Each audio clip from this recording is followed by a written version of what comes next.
Okay, game should be up. I am checking to make sure it's running right.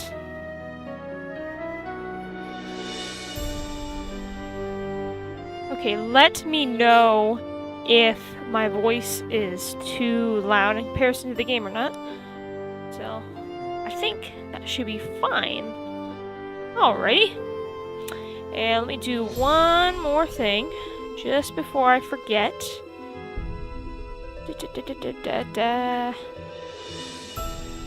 There we go. There we go. Alrighty. Welcome to another Nancy Drew stream. Let's get started. Welcome to my latest case, Last Train to Blue Moon Canyon. To start, choose Junior or Senior Detective. If you're new to adventure games or need some help, click on Tutorial. Ooh, should we be daring and do Senior Detective or just stay safe with Junior Detective? Honestly, I don't know. Does Senior affect anything that much? I don't think it does. I guess we'll just stick with Junior. Dear Hannah, here I am at the railroad station along with a handful of other detectives about to board a train bound for who knows where. The only person who knows where we're going is Lori Gerard. That's the young woman who invited everyone. Actually, she didn't really invite me. She invited Frank and Joe Hardy, and they invited me. And I've always wanted to join forces with the Hardy boys. Woo! I just hope this doesn't turn out to be another one of Lori's silly attempts Junior to would grab be better. publicity. I agree. Some people can be a little too rich and a little too famous for their own good. Wish me luck. Love, Nancy. Well, people, now that our little orientation tour famous is over, Lori Gerard. let's get started. Okay, I, again, am Lori Gerard, and the first thing I want to do is thank you all for coming. John Gray, I am so thrilled that you're taking time out from that TV show of yours to do some ghost hunting here with us. I mean, Ghost Chasers is like the best cable show ever. And Charlena Purcell, I cannot tell you how much I adore those romance novels you write. Your characters just seem so real. And all that stuff you know about the Old West, you are just awesome. And Tino Balducci, only the most famous police detective in the country. Goodness. And then there's Frank and Joe Hardy. They're amateur detectives. My dad and their dad are old friends. And you must be the other amateur detective, their friend? Natalie? Nancy. Yes, I'm Nancy Natalie. Drew. Whatever. All right. I'll bet you're wondering where we're going. Well, we're going to Copper Gorge, Colorado. Why? To solve the mystery of what happened to Jake Hurley, the man who originally owned this train. Because see, one day in 1903, this train was found in a place called Blue Moon Canyon, which was out in the middle of the Nevada desert. Only the engineer was on board, and he was dead. As for Jake Hurley, he had disappeared from the face of the earth. Oh, and two more things. Before he disappeared, Jake was rumored to have found the richest gold mine in the world.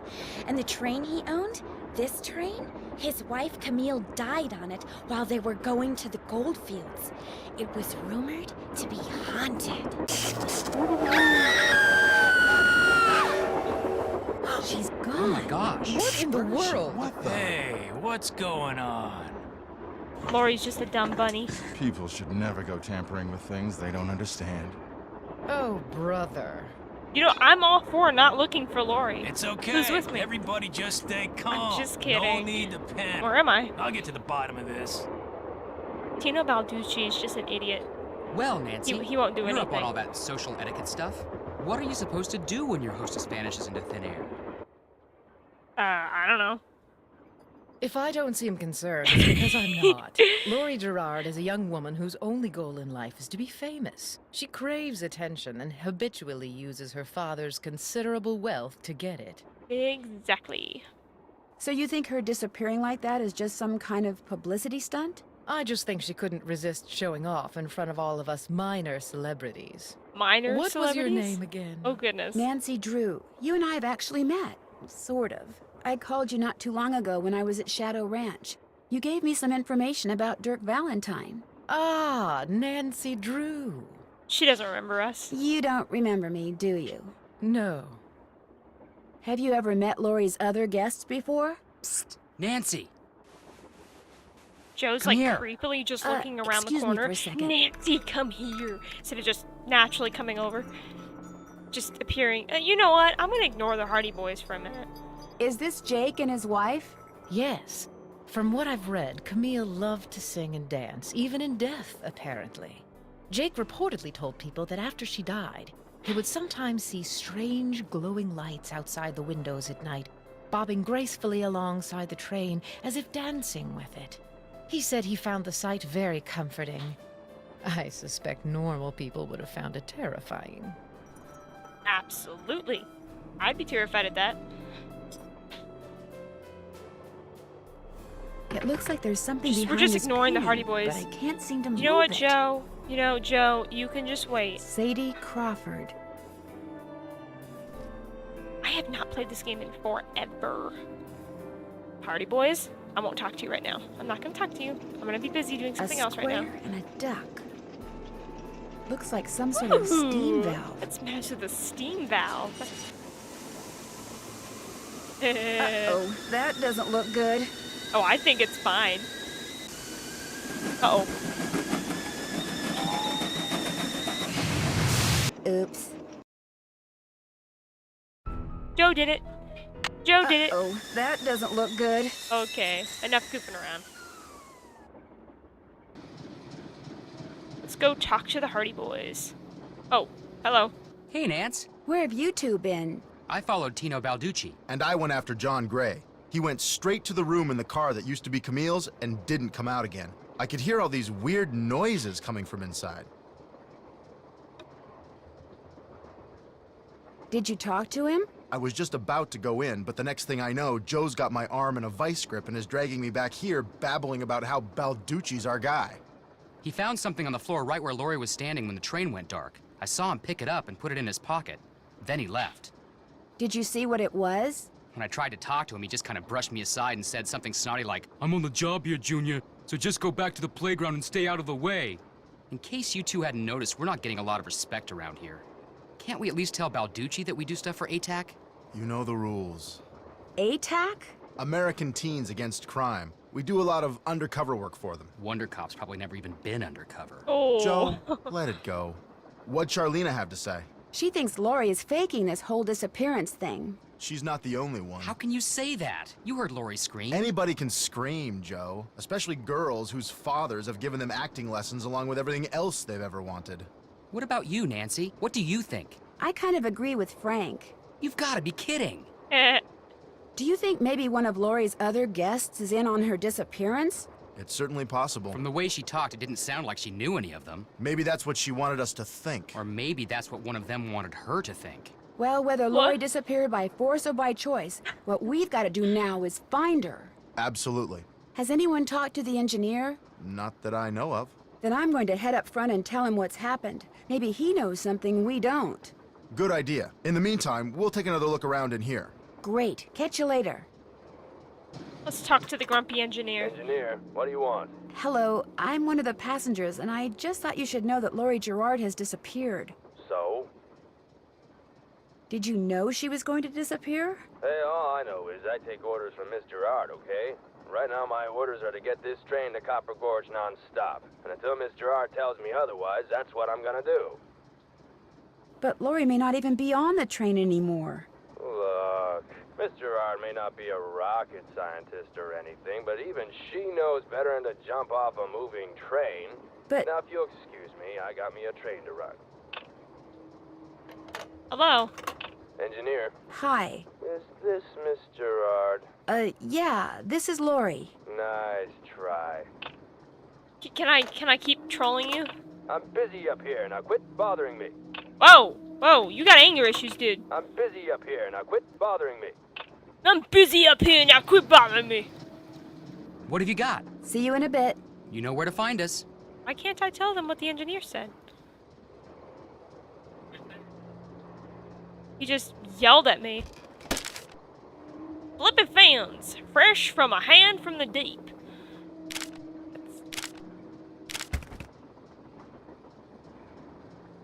Let's talk to Yes? you.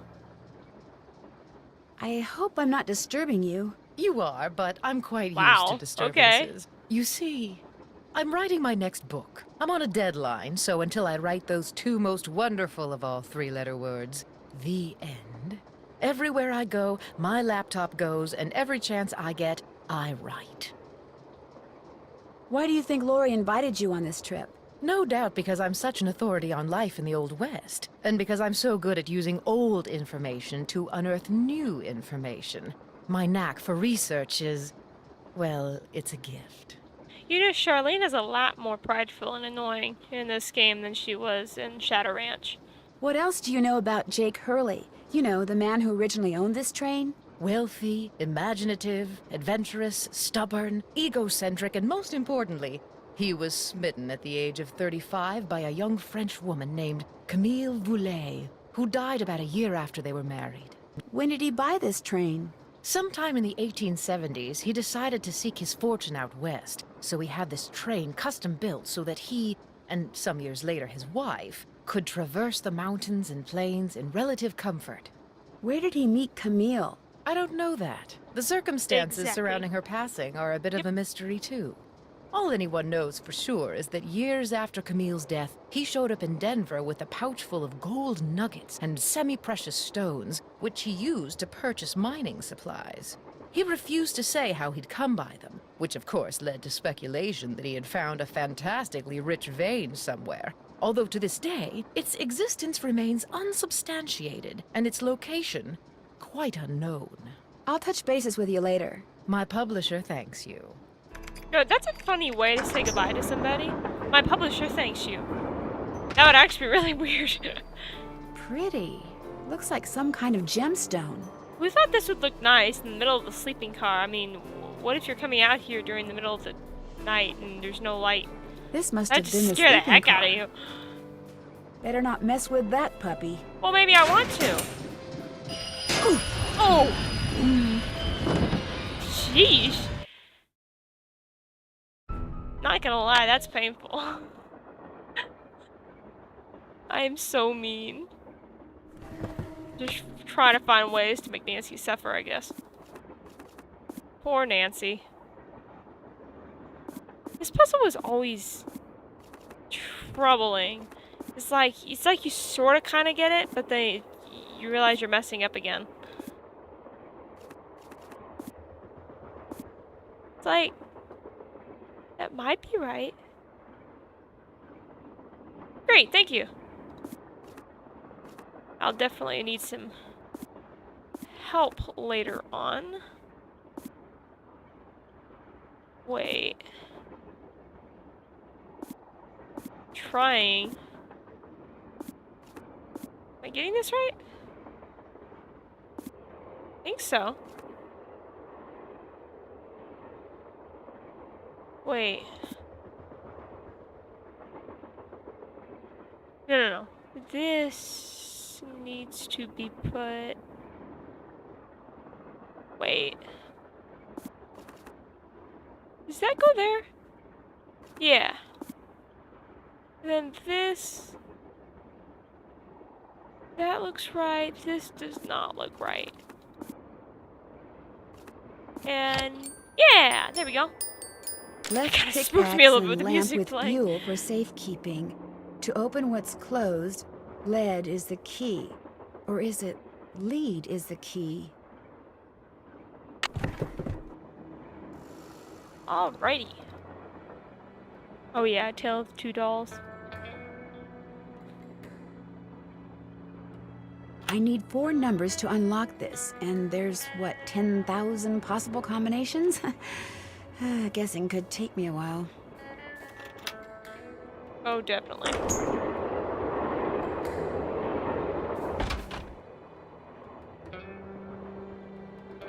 What is up, Mr. Hi, you're that Gray? Nancy person. How you doing? John Gray. I'm that Nancy person, yes. You look pretty busy. Right now I'm taking time-lapse electromagnetic readings and recording background noise. This was Camille's private car. If she had something to do with Lori's disappearance, analyzing these readings may give me a clue as to Lori's whereabouts. Are you saying that Camille's ghost kidnapped Lori? What to most people are ghosts are actually temporary distortions in local electromagnetic fields caused by the presence of residual psychic energy generated by the person or persons who frequented that particular locale. That's my working theory, at least. That's very interesting. It's all very scientific. But the fact is, Lori's missing, and I, for one, am doing everything in my power to find her. The vibes I'm getting make me think she could be in serious trouble. The vibes you're getting.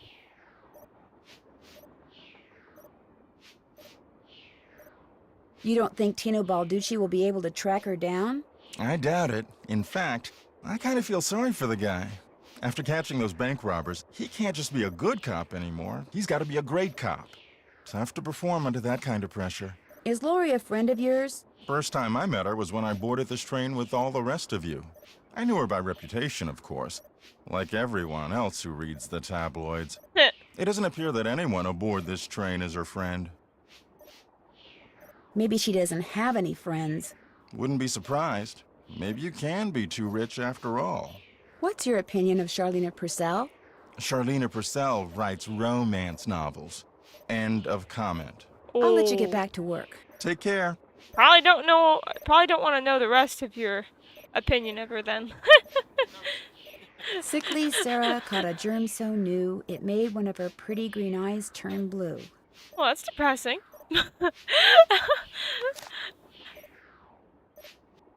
Oh looks yeah, like this some thing. sort of game.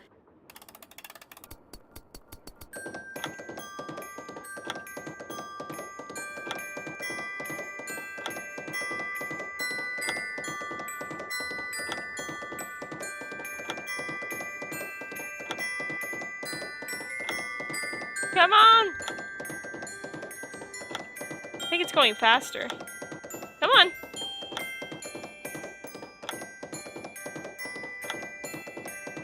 I did it! Woo! Wonder what's in here. Music sheet! Camptown races! Well, what do you know? Well, let me back away. There we go. A slug! The Little Book of Samplers. Bernice Adelmeyer.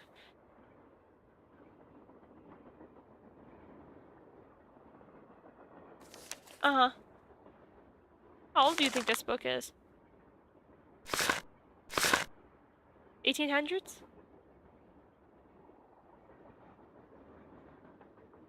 Surely there is no greater joy for the 19th century woman, young or old, than to bring a piece of linen to life with needlepoint, requiring only needle, thread, care, and imagination. The word sampler comes from the Latin word exemplum, which means example, that which serves as a model.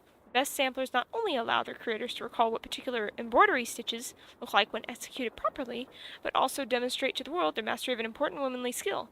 Indeed, many gentlemen's head has been turned, and many a marriage fortified as a well-crafted sampler. It is acceptable in these modern times for samplers to take many forms. One classic is the long and narrow band sampler, which features bands of flowery border designs as well as rows of numbers in the alphabet. Another classic is a spot sampler, a delightful display of randomly placed images or motifs. Most motifs are naturalistic objects that have specific meanings of the language of samplers. Here's a list of common motifs and their meanings. Huh. Interesting. Nowadays, most samplers are colorful variations on the two classic styles and are largely decorative in nature. Houses, schools, and churches take center stage in some, and others mottos, verses, and important dates are featured. There's an alarming trend among some sampler makers to only use one stitch, the simple and rather plain cross-stitch. It behooves these women to remember that nothing catches the eye like variety, nor holds the heart like a multi-talented seamstress. Huh. I've never read that book before, I don't think. Like, usually I kind of skim a lot of things. I need some music. If I had some music, I could play a tune. I need some music. Don't do that, please! Those microphones I set up over there are very sensitive. You just about took out my eardrums. You can play that thing when I'm done. I'll let you know when that is, all right? Okay. No, no, no. Don't even think about it. I'm going to do it. Please don't. Don't even think about it. Fine. Looks like some kind of sewing sampler. I wonder if there's a relationship Oh, between Florissa those level. symbols She and looks those lovely. numbers. Mm. It's almost like a very evil version of Lucy It's from locked. Charlie Brown. Yes, the book's probably from the 1800s I wonder at what's least. under here. That's what Ricky was And what the deal is with saying. those weird-looking bolts. Oh yeah, we have to get that little bolt twister thing in a bit. Hello? Nancy, hi, it's me. You interrupted Hi, me, Bess. Bess. And me. Hey, George, what's up? What if you What's called up? me in the middle of You're the one Nancy who's on walking the to train the with a next bunch of train famous people. You part? tell us. That'd be dangerous. This is torture, Nancy. I'm dying of curiosity here. Bess, just calm down. Oh, like you're not just as curious as I am. She's the one who insisted we call you Nancy. Only because you're driving me crazy. I'm supposed to be helping her paint her room, but every other brushstroke she's like, where do you think she is now? How do you think the Hardy Boys are doing? Why do you think she hasn't called? What do you think Laurie Gerard is wearing? Oh, George, that is so not true. I could care less what Laurie Gerard is wearing. So come on, Nancy. You're on a train full of famous people bound for who knows where. So dish already, would ya? Bess, calm down. Look what you did. You got paint in my hair. I'm sorry. You know, actually, that looks kind of cool. Nice try, Bess. No, really. You're just saying that because you're afraid I'll bail and you'll wind up having to paint this dump all by yourself. George, I kid you not. You should seriously think about doing some major highlights in that color. What color is it? Adobe beige. Nice try, Bess. What's going on, Nan? Our hostess has disappeared. What do you mean, disappeared? I mean, the train went into a tunnel, everything went dark, and when the train came out of the tunnel, no Lori. She just disappeared. Publicity stunt. My thoughts exactly. Remember the time she was allegedly kidnapped from her Vegas hotel room? Yeah, the guy across the hall just happened to have a camera and got it all on tape. It made the evening news in practically every city in the country. And then there was her daring escape the next morning. Only it turns out she faked the whole thing. Of course, she claims her ex-boyfriend faked it to get back at her. She thought she was really being kidnapped. Like anybody believes that. Sounds to me like somebody has been spending a lot of time reading the tabloids. George, that's very funny. So what else is going on?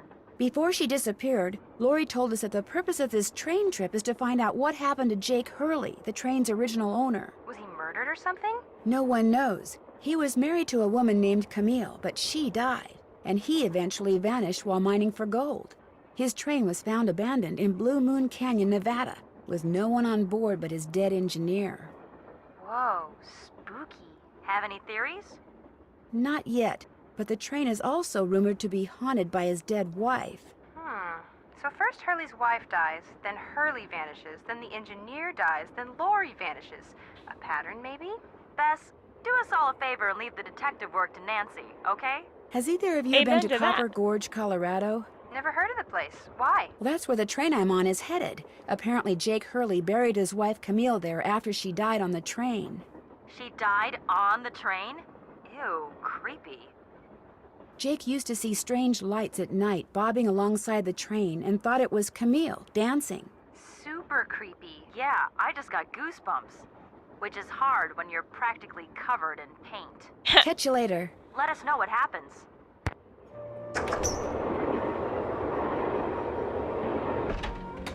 Let's talk to the famous detective Tina Balducci. Hey, Nancy, right? You've got a better memory than our hostess. Who doesn't? Amateur detective, huh? Ever thought about becoming a real detective? You know, like me? You mean become a police detective?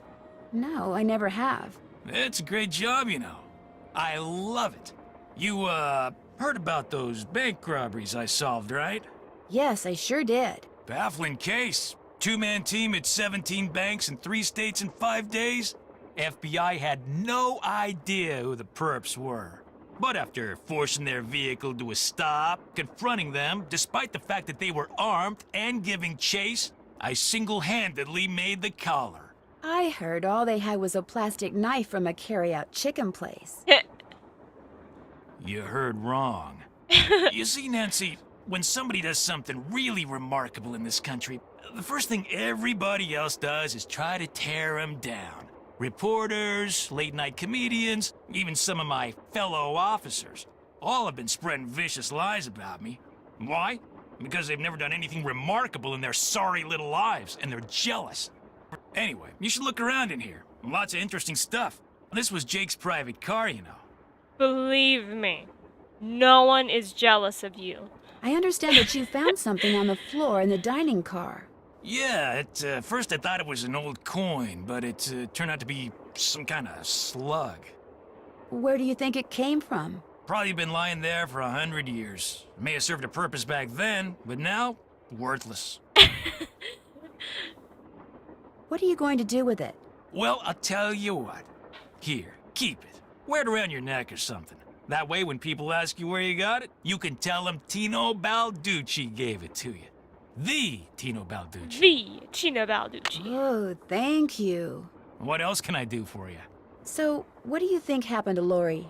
Well, she could have been kidnapped. She could have been tossed off the train. She could be hiding from us. But I obviously won't know which until I've gathered all the facts. So, you're gathering facts? Of course. It may not look it because that's my style. I'm a low-key kind of guy. But hey, don't worry. I'll know the facts when I know the facts. The truth can't be rushed, you know. Have you had a chance to talk to Charlena Purcell? Now, why would I want to do a thing like that? You don't like her?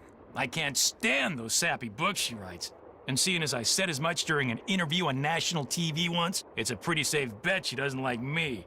Hope I didn't take up too much of your time. No! Don't mention it. Nancy, I had one more What's thing going to say. on? Have you talked to John Gray? The ghost guy? Total quack. Only reason I talked to him would be to arrest him for fraud. Hope I didn't take up too much of your time. Don't mention it. Tino looks like he puts grease in his hair every night. Wonder what Jake used this for. Wonder what Jake used this for. Another gemstone. Looks like an old-fashioned cigar box. Wonder why it's locked. And what does AG mean? Oh, yeah. It's to do with the periodic table. Yeesh.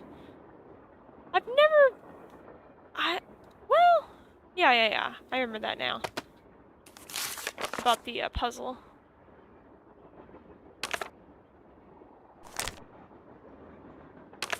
These are nice. Emeralds are very pretty. So are rubies. Camille with Hager Anderson and Chantilly Hildegard.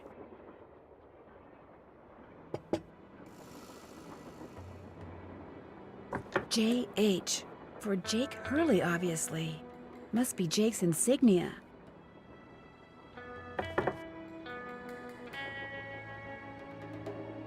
Eliza Sandberger.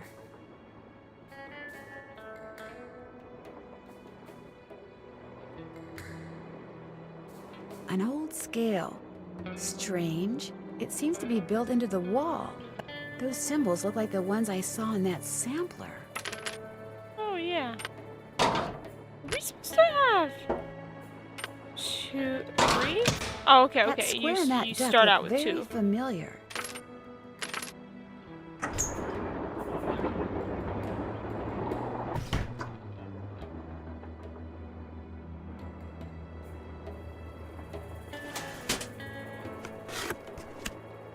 Looks like to make this thing, whatever it is, I'm going to need a spyglass, a pickaxe, and a lamp. Citrine, amethyst, zircon...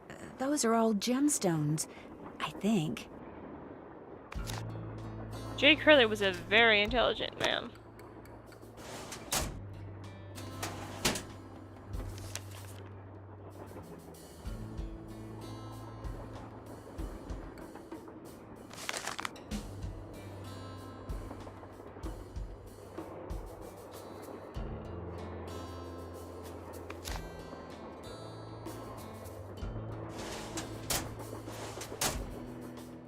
Silver. Oh yeah, What do orange, all those blue, green, colors red, have to do purple, with yellow. silver? Does Nancy write that down?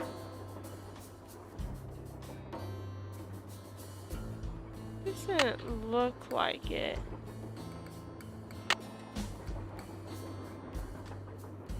Maybe if I stop looking at it, she might have it written down. Okay, no, she doesn't. Orange, blue, green, red, purple, yellow. gonna go do that real quick.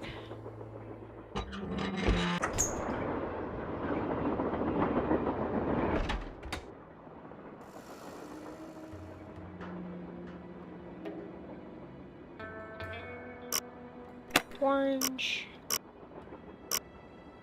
blue, green, red, purple, and yellow. Looks like a pattern for some kind of dance step. Maybe I'd better keep this. Early's whirly burly. Wilson carbide and acetylene works. I've sent you 2 lamps, which you should receive by the end of the month. When you get them, simply place carbon in the lower chamber, chamber, water in the upper chamber, then use the built-in flint lighter to ignite the jet of gas, results? Wait, I can't read that. As you'll see, the carbon lamp is an exceedingly practical device, especially for people in your dark and dangerous line of work. Would that you or I had invented it. In your last letter, you sounded quite dependent, old chum. I suppose this is an understatement. No, not understatement. Understandable in view of your failure to strike it rich. But I am living proof of how quickly misfortune can turn into good fortune. Little did I suspect 5 years ago that my attempt to produce aluminum would instead produce calcium carbide, or that calcium carbide, when placed in water, could release acetylene? Can't read that. Yet suddenly, I was the surprised but happy owner of the patent for an inexpensive way of manufacturing an extremely flammable gas. Just as I became wealthy when I sold that patent, I have no doubt that you two will someday be Always your friend, Thomas Wilson. Rewarded for your efforts. Continue to keep me apprised of your adventures, dear friend, and never ever give up. May the lamps I sent you soon light your way to the gold you seek. Always your friend, Thomas Wilson. Wow, that was hard to read. I know they tried to do it where it looked like it was written a long time ago, but still, it was kind of hard to read. Carbide. Just what I need to make that lamp I found work. That could be one of the gems I need. Maybe Tina will let me take a closer look. What's going on? Do you think I could take a closer look at that cougar statue? What, that cigar clipper? Go ahead, take a look.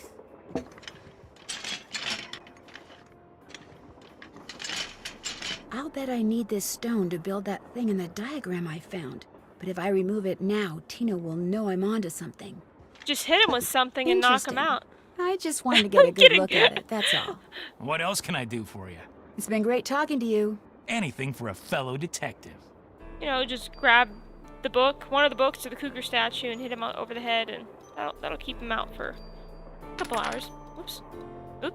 There we go. Alrighty, now to the final part of the train. Ah, yes, one of these puzzles.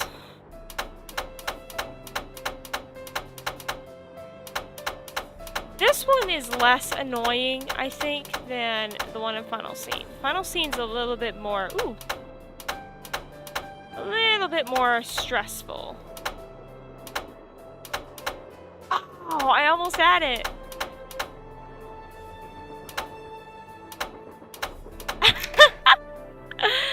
Yep, this is definitely like something you'd do. Lori? Gosh, I never thought you'd be the one to find me. No offense. I'm Nadine? offended. Nancy Drew.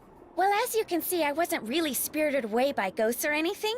That bookshelf in the dining car, you step on this thing in the floor in there, and it slides open. I practiced disappearing for weeks. Was anyone else in on the trip?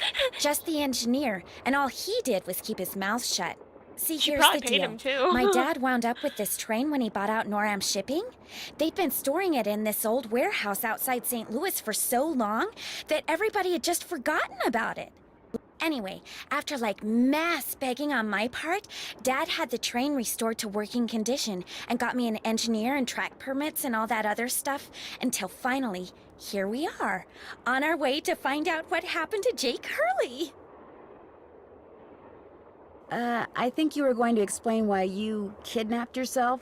Oh, right.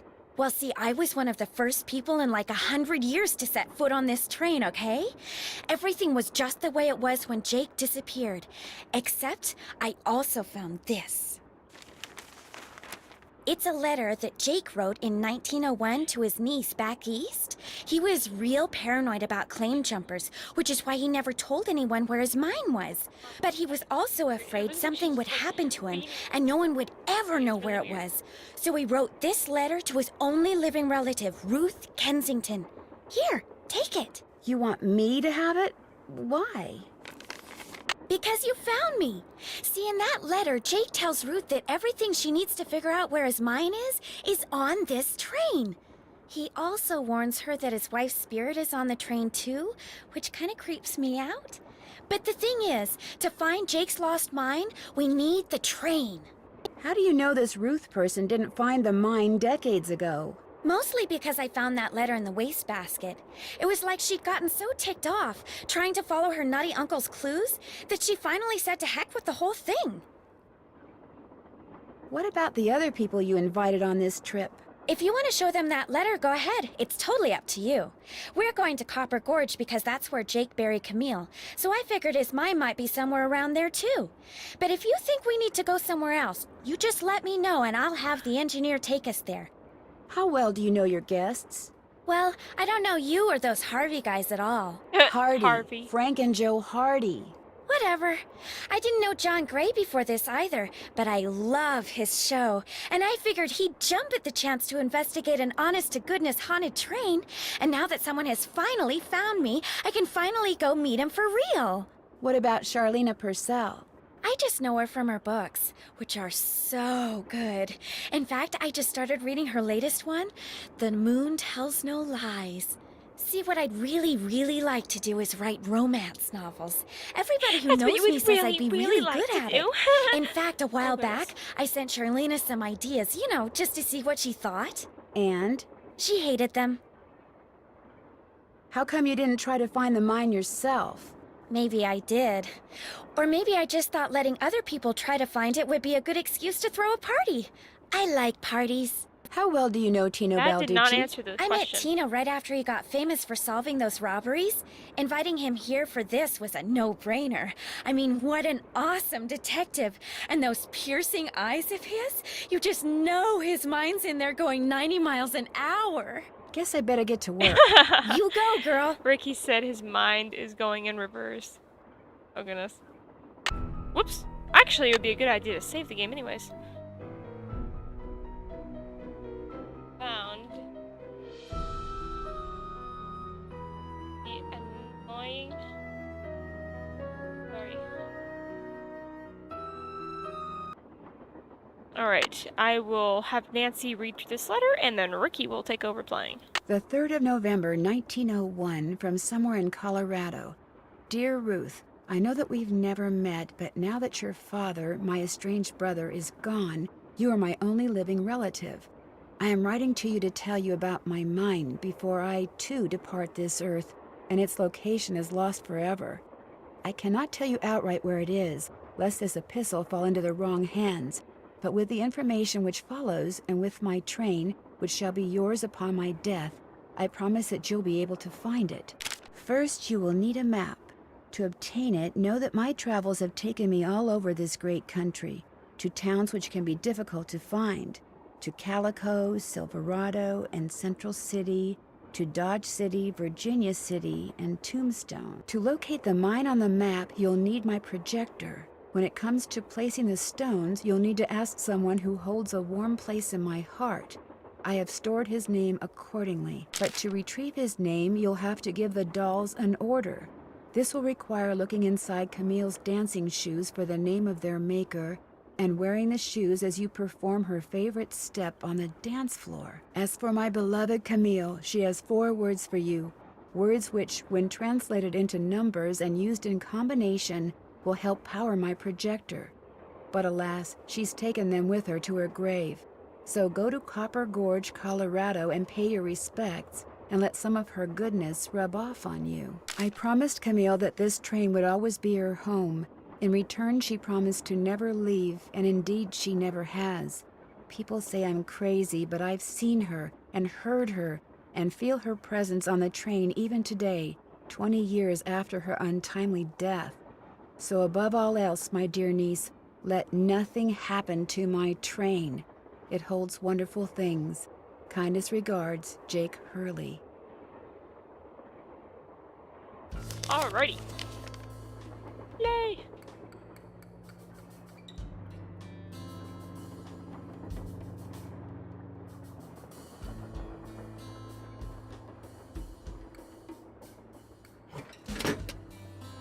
I can use this to open that grate I saw in Camille's car. I wonder if this has something to do with that list of cities Jake mentioned in his letter to Ruth.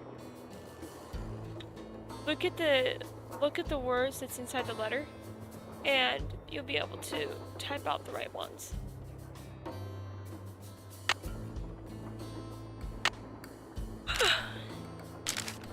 Up. It's there on that.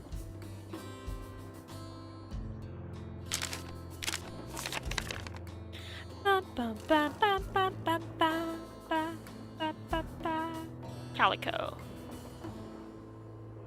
Or Calico.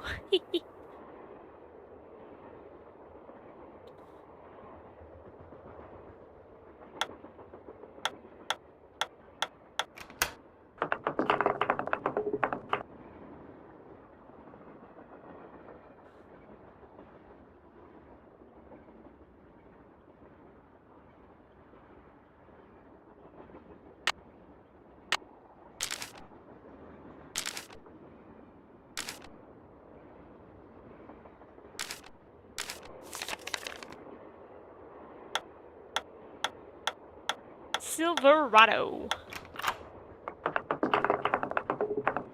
Central City?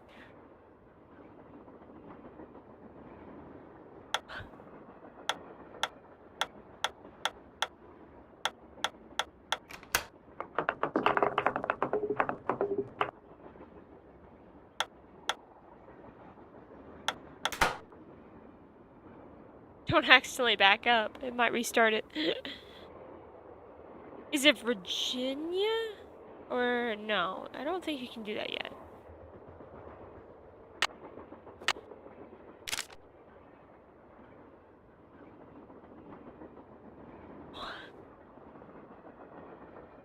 You already did Central City.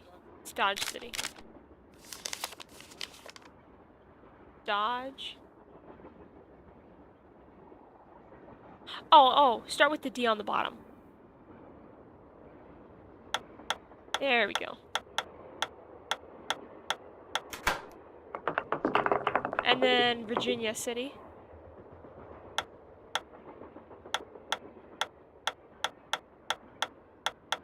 Woohoo! And Tombstone. That's the final word.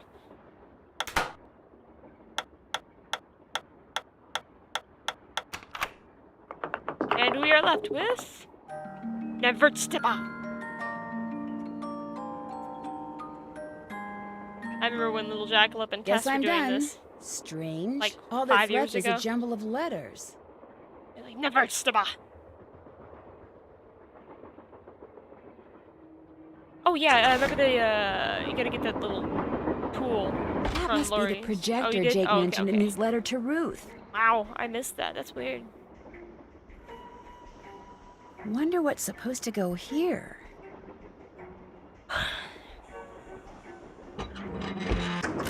Turn better believe that stream was like, yeah, it was almost 5.5 years ago. That is insane. I remember Little Jackalope started doing her streams back in early 16. I remember that. Oh, the pipe puzzles. What? That doesn't make sense though. You should be able to do that. Oh, that was glitched. Wow, I don't think I've ever seen that before. That's one thing that I do have to admit that I'm actually quite impressed with, is that you don't have a lot of glitches in the games.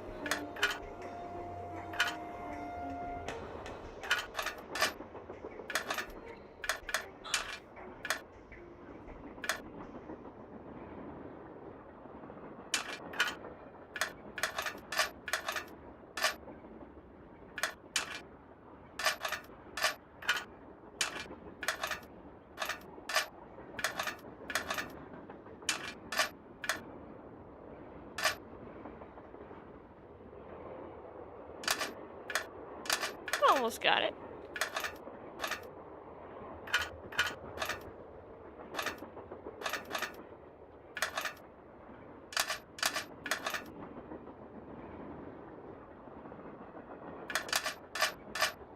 Never stop.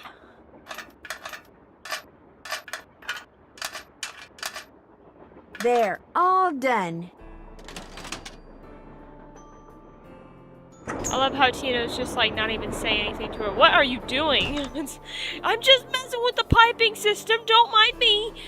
That tool I saw in the caboose. I bet that's what you use to unscrew these bolts. It's a caboose.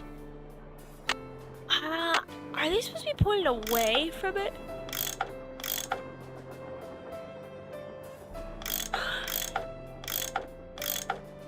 This puzzle was somewhat annoying.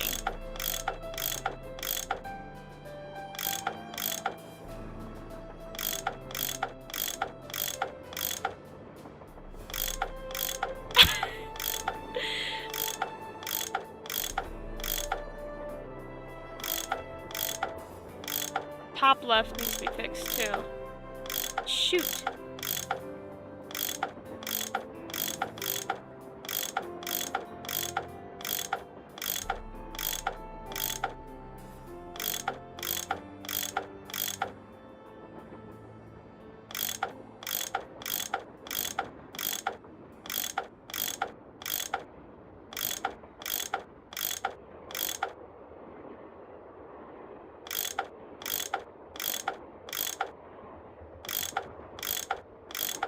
Oh.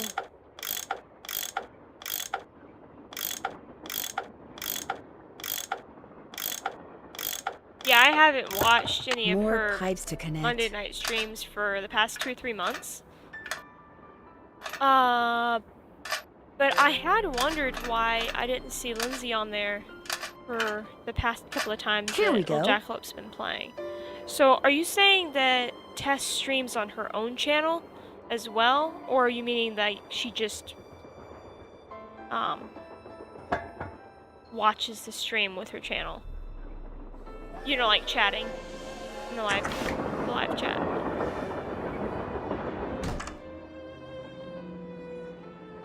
What is that?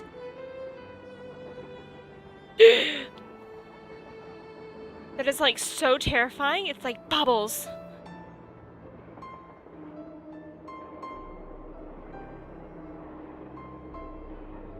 We can't get into the pipes. That's not until like way later. Oh, you can grab that gemstone in that eye.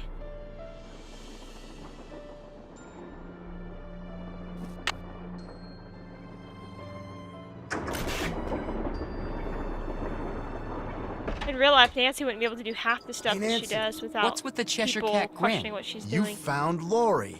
Yep, she's holed up in the caboose. And as a reward for finding her, she let me have this. It's a letter from Jake to his niece in which he leaves clues telling her how to find his mine. Only the clues are extremely obtuse. You found Lori, you got the letter with all the clues. Guess you don't need us anymore. Oh, Joe, quit pouting. Want any help? Are you kidding? You bet I do. Now you're talking. One thing that I don't care about with Joe's hair in this game is not just because it looks weird, the way that they styled it a little bit, it's the color shade looks a little I found a odd. diagram for some kind of contraption that Jake designed, but to operate it, you Just a need his little bit. pickaxe and some kind of lamp or lantern, which it looks like he gave to somebody named Buell. Buell? Joe, show her. Show her what? That old picture we found. Okay. We found this on the bookshelf. See? Buell's Supplies and Pawn Shop. That's gotta be the same Buell Jake gave his axe and lantern to. Yeah, 100 years ago. And the guy was a pawnbroker, Frank. The stuff's probably long gone. Or maybe it's still somewhere in Copper Gorge. Well, that's where we're headed, so let's just hope for the best. Right. It stands to reason that the only person other than Jake who had to have known the location of Jake's mine was the engineer on Jake's train. Very true. Not necessarily. Jake might not have told him the exact location. Maybe he just had him drop him off somewhere nearby. Well, still, we'd be way ahead of the game if we knew where that drop-off point was. You can actually scroll. I found that out. It would be nice to know his name. The guy died more than 100 years ago. How are we supposed to find out his name? Maybe Charlena What's-Her-Face could tell us how to go about it. Good idea, Frank. I'll ask her. Now, mind you, I See you used soon. a You better. nightlight, and so that does distort a little bit of the color on the screen, so it is possible that might be distorting his hair color a little bit from my point of view.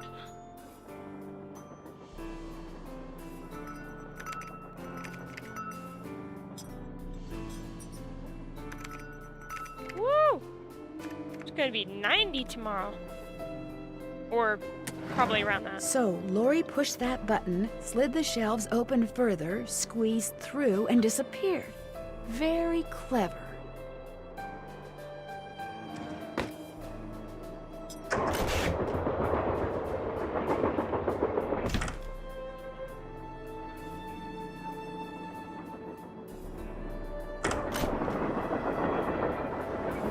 Yeah, that actually would have been nice.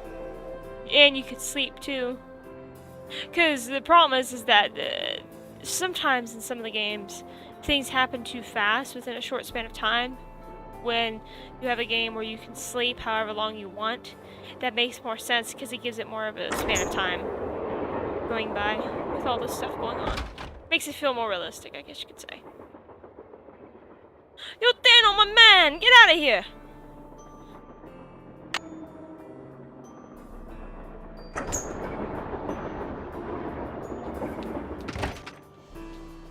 Whoa! Somebody must have thrown the emergency brake. Okay, yeah. The question is, did somebody throw the brake? Or something? Oh, Joe, now you sound like Lori. Yeah. Hey, I was the first one on the scene, and I saw no one. Yeah, I've seen several of those streams. I just haven't been on there for quite some time. What did the engineer I think I say? got a little He burnt said the out. train could have derailed. bit. He reset the brake, muttered a few choice words, then Ooh. headed back to the engine just as you and Lori showed up. Everybody was there except Charlena. I don't think she left her laptop the whole time. There's no way Lori could have thrown the brake, unless she had someone else do it. The question is, why? What did she or anybody else stand to gain by stopping the train? Answer? Nothing. Which is why I think we should at least consider the possibility that something less human in nature may be at work here. Ah, Joe. I'm going to see if Balducci's done dusting for fingerprints. Catch you You later. know, do those books ever move in front of them? I don't know if I've ever noticed that. Like, are they always just in the same position?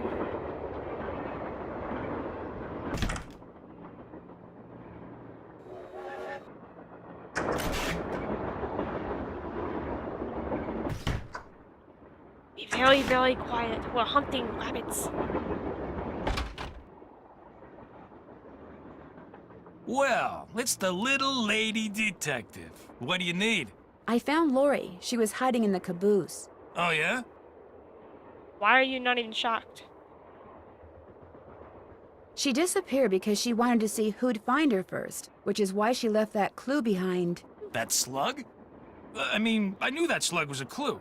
That's why I gave it to you. I mean, I could have found Lori no sweat, but I thought, hey, why not give somebody else a shot? And you came through. Nice job. Thank you. But look, from now on, if you come across anything that may have something to do with Jake hurling his mine, let me know, okay? Just so I can, give you advice, help you sort things out. After all, the opportunity to work side by side with a world-famous police detective doesn't come along every day, you know.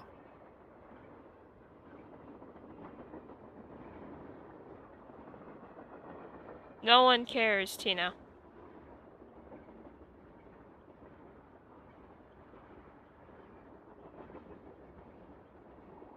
What do you think happened to Jake Hurley? He probably died trying to work that mine of his all by himself. But I'll let you in on a secret. I'm onto something that could crack this case wide open. What did you find? Sorry, can't go into detail. Let's just say that thanks to yours truly, what happened to Jake Hurley Yeah, I won't noticed that be a Kalina mystery was on much there longer. just a couple of times by herself currently. How did you and Lori meet? We met at a I'm glad party that in they New still York. play together. Nice girl. Not a lot upstairs, but nice girl. Then I'm sure you Did two you two have go out? a lot in common. No, never went out. No. Did you find any fingerprints on the emergency brake handle? None that were any help, thanks to Casey Jones up there. I told the old geezer not to touch anything, but he went and got his big, fat, oily paw prints all over the place. If we didn't need him to drive the train, I'd charge him with obstruction of justice. So you have no idea who threw the brake? Whoa, I didn't say that. As a matter of fact, I found this. Probably fell out of the perp's pocket while he was yanking on the handle. Looks like some kind of thermometer. Yeah, like the kind a certain ghost hunter uses on that bogus show of his. You think John Gray threw the brake? But why would he do that? Because they're thinking about axing his show, that's why. I checked with this buddy of mine in L.A. Gray's got to come up with something real big real soon, or he's toast. And you can't get much bigger than a train with a spooky past that's prone to strange accidents, now can ya? That's exactly what Michael would say. Shut up, Have you Tina. confronted John with your suspicions? All in due time. I always like to get my ducks in a row before I make an arrest. But couldn't someone else have dropped that thermometer? Please. Who's the top cop here, huh? Who's the world-famous detective? You? I know what I'm doing, sweetheart. John Gray wanted publicity. I don't think That's Ned would have exactly what I'm appreciated gonna that. give him. Ned comes out of nowhere and punches him in the face. Wait, what?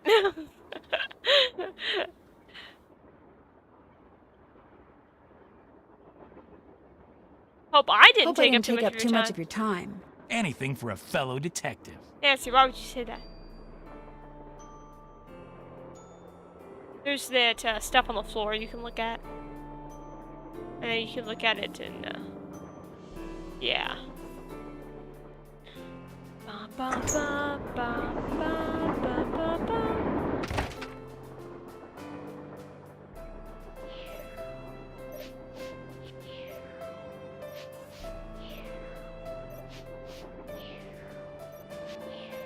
What's up?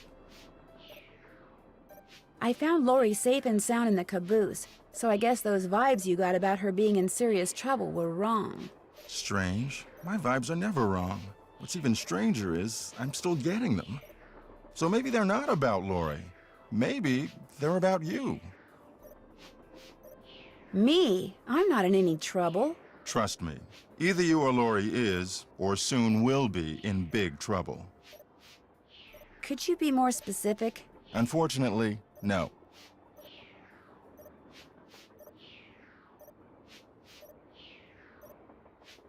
I saw a bunch of weird glowing lights outside the window of the sleeping car. Really? Actually, I'm not surprised. You're not? They're probably some form of piezoelectricity. See, my guess is quartz crystals in the ground are being compressed as the train passes over them, and the resultant voltage, called piezoelectricity, is manifesting itself as glowing lights, probably because of some quirk in the train's shape or in the composition of the metals used in its construction. It was custom built, remember.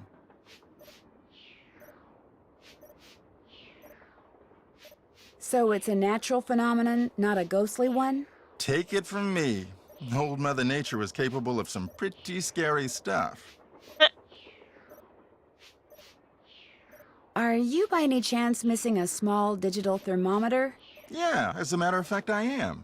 When I went through the box I'd packed them in, that one over there, I came up one short. I was hoping to set up at least 6 in here so I could check for cold spots.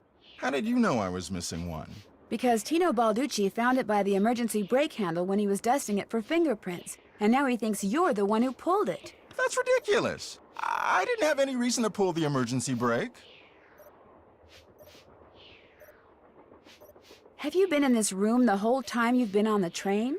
Of course not. I made a couple of trips to my compartment in the sleeping car to get more equipment. But did I get an overpowering urge to pull the emergency brake while I was there? No.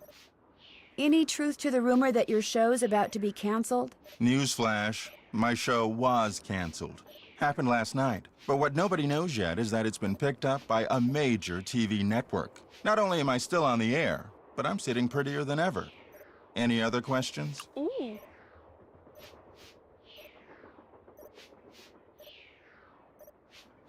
I'll let you get back to work. Come back anytime. My week's been pretty good, thank you for asking. Yeah, was busy the past 3 to 4 months watching through a TV series with my mom and youngest brother Christopher, and we had finished it this past Monday.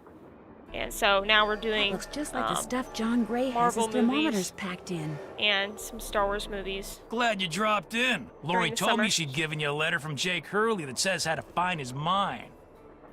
That's right. You can read it if you want. Lori should have given that to me. How was your I week? mean, I'm the trained Was it pretty good? professional around here. Let me take a look. I love how Nancy uses the Force to push it to him. I've seen enough. He did 2 it words. too! Useless. Those are just the rantings of a guy who spent way too much of his life swirling mud around in Pandora in the hot sun.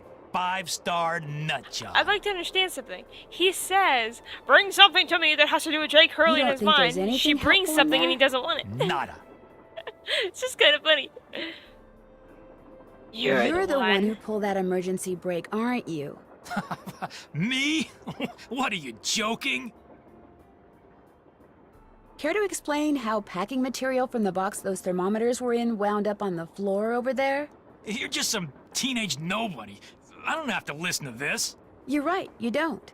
Neither do the other passengers. But unless you give me a good reason not to, I think I'll tell them anyway. Look, maybe I was a little hasty, pointing a finger at the ghost guy like that. Maybe all those lies people have been spreading are starting to get to me. Maybe I thought it would help if I got a little positive press by solving a crime aboard a haunted train. Maybe I apologize. And, maybe you can see fit not to let any of this go beyond this room? Well, no harm done, I guess. Great. Well, what else can I do for you? Technically, Thanks for Nancy your never said help. she wasn't going to say Not anything. a problem. Kind of implied that, but not quite. Wait, I'm confused. Did she ever tell Bess or George or even the Hardy Boys? I actually don't remember.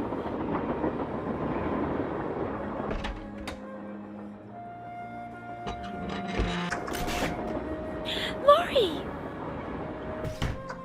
Aw. I'm sorry. Darn, the name of the shoes is so faded I can't tell what it is. Maybe Bess and George can help me figure out who made them. How long ago did your mom pass away? Hello? Hi, Bess. Hey, what's going on? The name of the company that made Jake's wife's dancing shoes is too faded to read. But to find Jake's mine, I need to know what it is. Hey, I know what you can do. Take a picture of them with your cell phone, then send it to us, and we'll check them out for you. But I thought you guys had to paint Bess's room. Boring. Besides, we're going to have to take a break soon because we're almost out of paint. Probably because Bess has gotten more on me than she has on the wall. Anyway, send us a picture of the shoes via cell phone and we'll get right on it. Oh, you guys are the greatest. I know. Need anything else? Talk to you soon. Remember, when in doubt, call. Oh, wow. That's a long time ago. Yeah, my mom lost her parents within, I think, a year or two of each other's deaths. About a decade ago, more or less. So.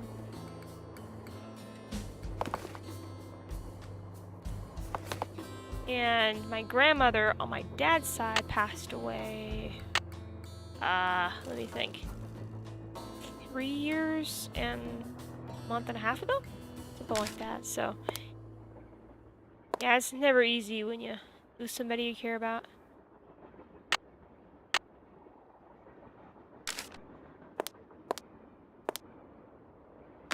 Hey, I'm glad that you're here today to have some fun and happiness too.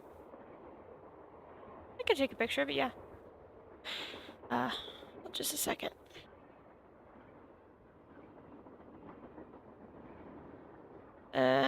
Picture. Need picture. There it is.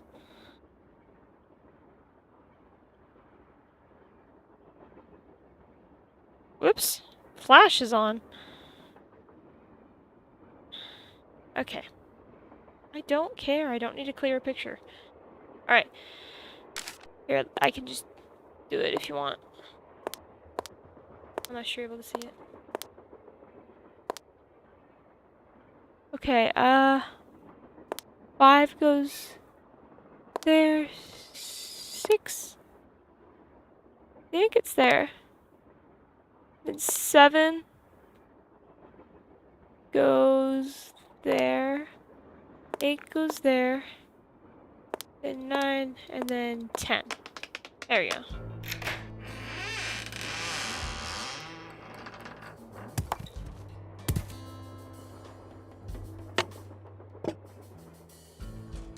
Guess Camille liked to collect dolls.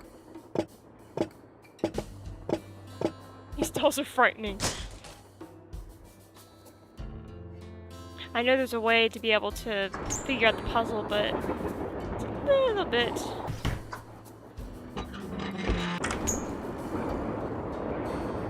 annoying to have to do, so I think I'm just gonna look that up. Just make it a lot faster. Alrighty. Yeah,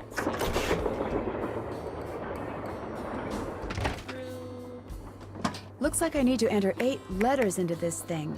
The question is, which 8 letters? Walkthrough. I need the walkthrough. Wow, this game came out in September of 05. Crazy. Absolutely crazy. Okay, let me see if I can look at the puzzle for the dolls. Okay. I don't know if you can see these very well or not, but the dolls were honestly the creepiest part of this entire game. Jake's mind must be somewhere on this map, but where? Where?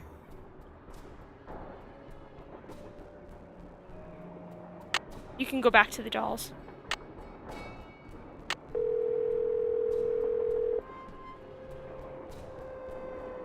Hello? Me again. Just checking to see whether you were able to find out the name of those dancing shoes yet. Your wish is our command, but hang on to your hat. The name is a real mouthful. The shoes were made by Chaussette Chateauyantes, Chaussatteoyantes.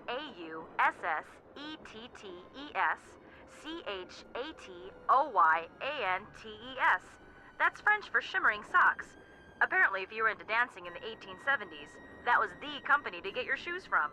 Chaussette Chateauyantes. Got it. Thanks, guys. Thanks for letting us help. I love how she just randomly sends you that to later. them, Remember, and they're when in like, doubt, "We call." figured it out for you." That is nice though, the game allows you to do that. Okay, go to the dolls real quick. Okay. Yellow. These dolls are freaky. The little boy goes there. And then this boy goes there. And she goes there. And then there. There. And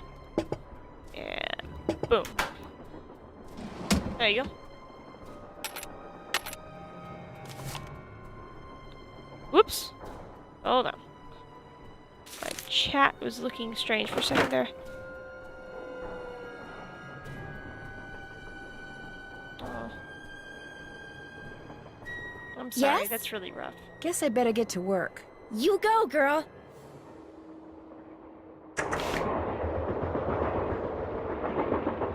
What specific day in July is your birthday?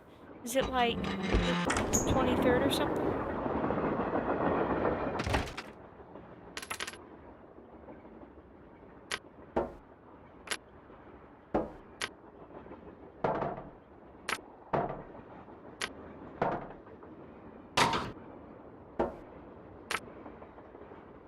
Not sure if you can get the duck yet. You can keep trying. 28th. Actually, I want to check something. I want to see... When is... Hold on just a second, I'm looking up something.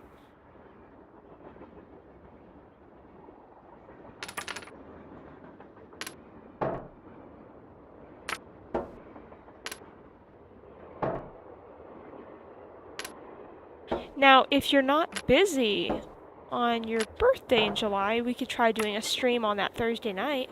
As long as everything could work out doing that. If you'd like. Kind of like a birthday celebration type of thing. There, with Birthday any stream, luck, I I guess. just opened the stove in the dining car.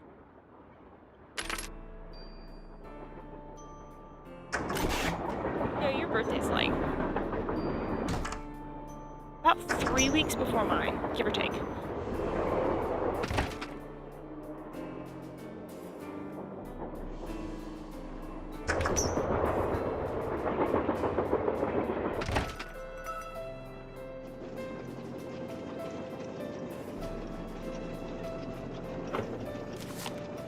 James Thurston. I hereby agree to pay James... What? I hereby agree to pay James Thurston the sum of $9 a week. Whoa! Plus room and board in return for his services as the engineer of my train. J. Curley, May 23rd, 1879.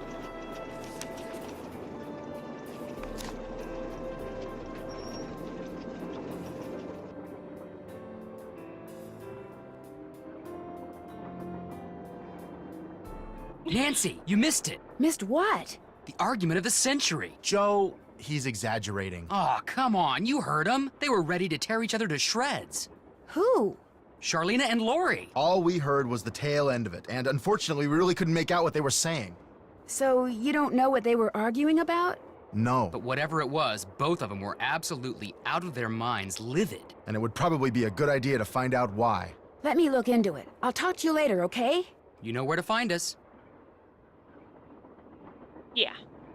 Yeah, I know. I it's on hear you that found our particular day. hostess. Congratulations. Now, if you're not able to watch a stream or anything that day, we can just maybe do it the next day. The Kinda others like on a the belated train, birthday John stream type Gray of and thing, that police detective. if you'd like. Do you know them very well? I don't know them at all. Needless to say, I don't watch television, so I've never even seen Mr. Gray before. Although I do know that his profession, if you can call it that, is rife with crackpots. As for Mr. Balducci, from what I've read, his success in solving those robberies was less a matter of talent and more a matter of being in the right place at precisely the right time.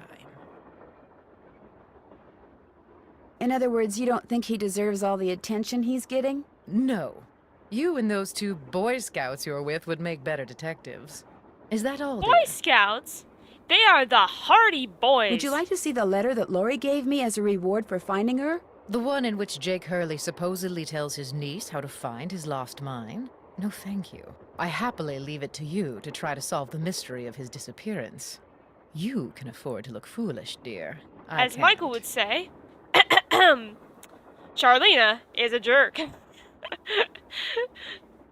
what that's were fine. you and Lori That's totally arguing fine. about Doing it on the earlier Friday today? night. Lori and I? We weren't arguing. We were simply discussing a topic about which both of us are passionate, that's all. You weren't angry? No. And even if we were, We were just that's passionately really none of your yelling at each business. other. I know that sounds harsh, but really, Nancy, eavesdropping is so tacky. Actually, it was Frank and Joe Hardy who overheard you. They said I should talk to you before they gave me all the gory details, but since you obviously don't want to tell me your side of the story, I'll just have to get the scoop from them. No, you don't have to do that. A storyline that Lori submitted to me found its way into my last book, despite the fact that she never received compensation for it. She's reading the book now, and when she got to that part, she freaked. You stole one of her ideas? She had no business sending me unsolicited material. But technically, yes. Now, legally, she can't prove anything, and I'm certainly not about to admit anything. And it's not as if she needs the money. But that's what we were arguing about. For I what vote it's we worth, throw her off I'm the going to train. talk to this producer I know to see if he'll cast Laurie in his next movie. It'll help ease my conscience, and who knows? She could wind up being a star. I mean, she is blonde. Aren't you even going to try finding out what happened to Jake Hurley? No time. The only reason I haven't insisted that Laurie release me from all the silliness is there's always the possibility that what happened to him has the makings of a bestseller. Although I highly doubt it. Why are you so sure that Jake's story wouldn't make a bestseller? His story is an all too common one. A man wanders off into the desert in search of gold and never returns. Why? He either doesn't have enough food or water, or he encounters hostile natives. What about his wife, Camille, dying on the train like that? That does make the story a little more interesting. She probably died of something mundane like pneumonia or even measles. Now, if it was wintertime when she died, and they were in the mountains, Jake no doubt kept her body on the train for months before he buried her, which is rather delicious in a morbid sort of way. You have got issues, young lady. Or old lady. Oldish lady. How do you think Jake's engineer wound up dead on the train in the middle of nowhere? Semi-oldish. My guess is the engineer got tired of waiting for Jake to return, took off in the train to get help, and died of a heart attack along the way. After which, the train rolled to a stop in Blue Moon Canyon. Anyone experienced enough to single-handedly run a steam engine would have been quite a bit older than Jake. You know, her voice sounds a little I'll similar touch bases to, with you later. Let me know if you run across anything Oh, juicy. what's her name? On Hey, White how's Wolf. it going? Balducci wants me to share everything Old I find lady. out about Jake Hurley with him. I'll bet he does. He just doesn't want you to show him up again. Yeah, he wants you to do all the legwork so at the last minute, bam, he can swoop in and grab all the credit. I wouldn't tell him a thing, Nance. Unless it's to get lost. Remember, you can I think I know the Swirly, name swirly. of Jake Hurley's engineer. James With the, Thurston. mouse. Great! What else do you know about him? Well, nothing. Good. Good. Yeah, finding out more about him will give us something to do. We'll look into it. See you soon. Why don't you You talk better. to Bess and George, and I'll be back in a few minutes, too. So just do whatever right now.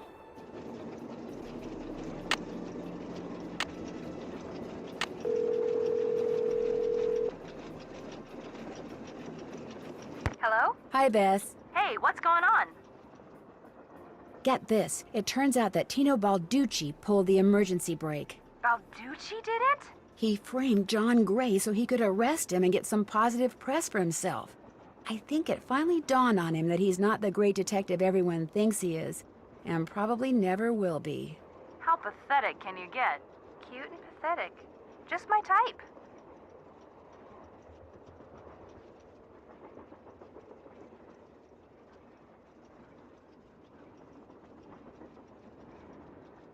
Tino Balducci definitely has a thing for Laurie Gerard.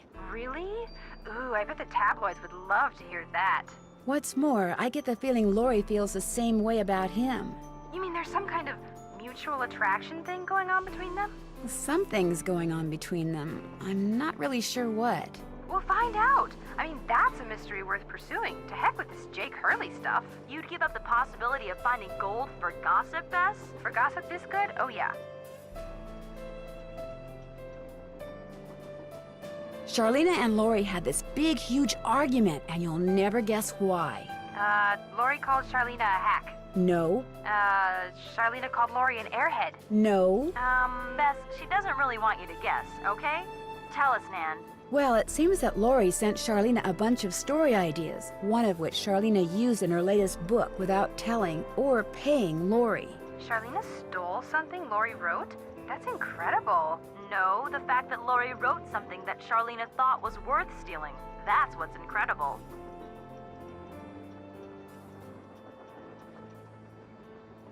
It makes me think that Laurie may not be quite as dumb as she looks. Yeah, better keep an eye on her, Nan.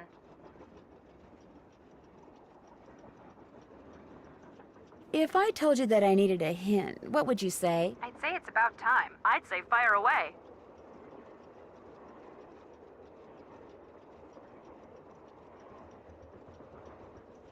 Never mind. Bye.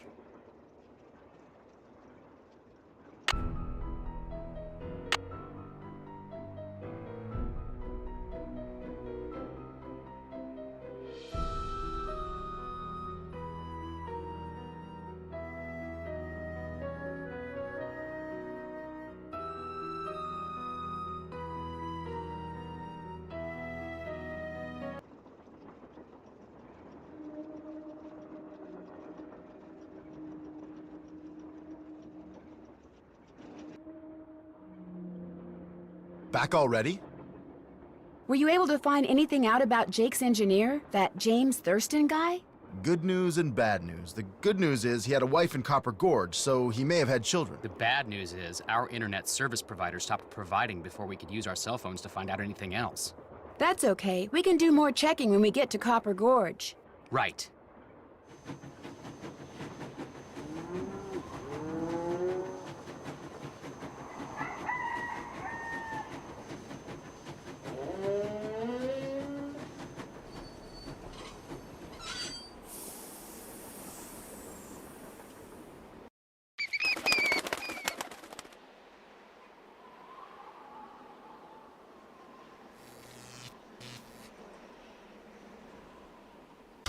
Hey there! Welcome to Buell's Old Time Taffy House. Come on over here.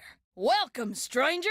Listen, you by any chance get here on that private train what's parked out yonder? As a matter of fact, yes, I did. There's a rumor going around that Charlena Purcell's on board. Is that true? As a matter of fact, yes, it is. Hot dang if that don't beat all. I've read every single book that gal's ever written. Best writer whatever lived. Did she get off the train too? I don't think so. She's pretty busy. Charlena Purcell herself right here in Copper Gorge, breathing the same air as me. Hot dang! Well, welcome, little missy. Go on in and take a gander at what life was like during the heyday of Copper Gorge whilst you sample some of our delicious homemade saltwater taffy. So, this is some kind of museum? Why, it's the best kind of museum, sister. It's free. You can gape and gawk and ooh and ah to your heart's content. At least you can till I close up. Where'd all this stuff come from? Been in the family for years. For centuries, in fact. See, Buell was my great-great-uncle. This building used to be his general store. During the glory days back in the 1880s, he commenced a pawnbrokering, so the miners Copper Gorge was crawling with back then could raise some cash to pay for grub and tools and such. But pretty soon, the mining boom went bust. And there was Uncle Buell, stuck with a whole store full of junk. Only it wasn't junk to him. Debris from lost lives and broken dreams is what he called it. Couldn't bring himself to get rid of it. So, he passed it on to his kin. My great-granddaddy's the one who come up with the idea of turning the place into a tourist attraction.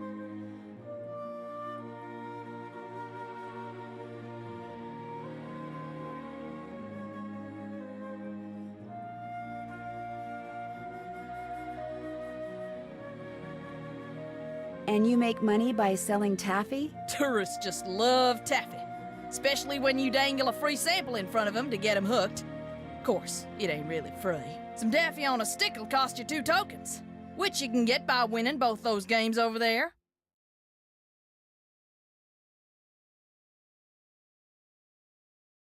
How much does it cost to play them? Well, ain't you the little penny pincher? Fact of the matter is they're free. Unless you go messing with the artifacts I got in here. Do that and you'll be headfirst in the nearest snowdrift before you know what hit you. Do you by any chance have any of Jake Hurley's things in here? Jake who? Hurley. He was a miner. I think he may have left a lamp and a pickaxe with your great-great-uncle. Never heard of him. Of course, that don't mean his stuff's not here. Just means you're just gonna have to look around and see for yourself. But remember, Susie Q, don't touch. It was fun talking to you. I'll bet it was. Looks like to get some taffy on a stick, I'm going to need 2 different tokens.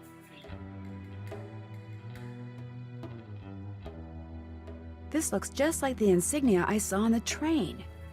I'll bet this was Jake's trunk. If this was his trunk, maybe the pickaxe and lamp that I need are inside. You ain't touching anything over there, are you, missy? Oops, I'd better go ask permission before I mess with this. You still here? Do you know what's in that old trunk over there? Why?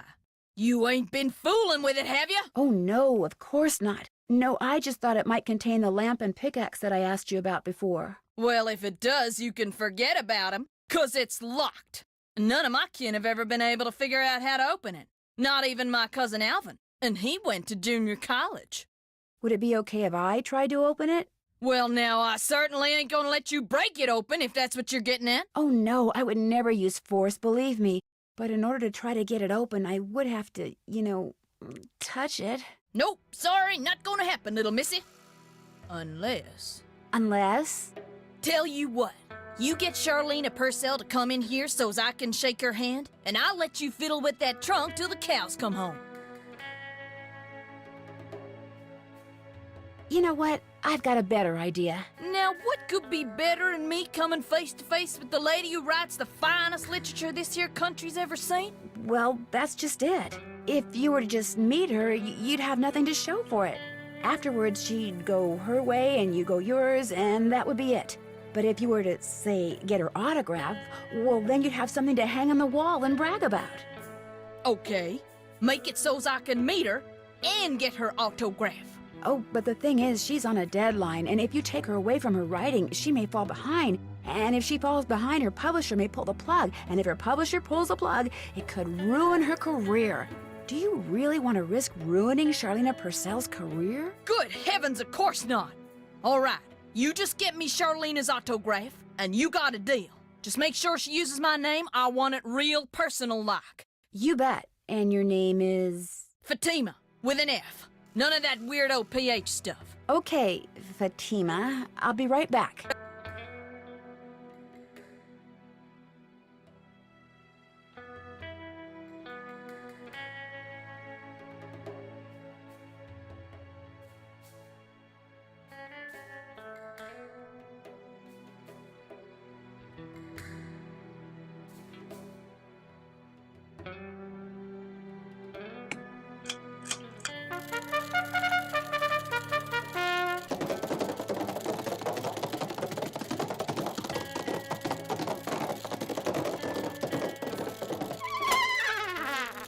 Loser.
Alrighty, I am back. I apologize for being gone so long.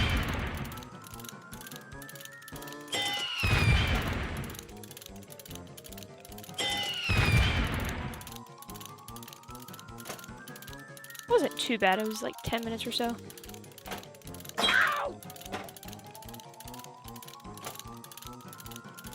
I can take over when you're done. Oh.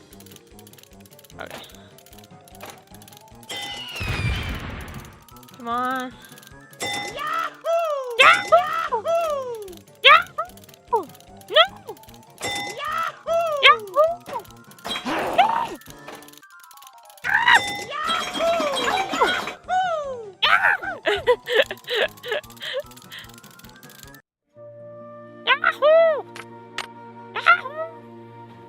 So, did you just do that game?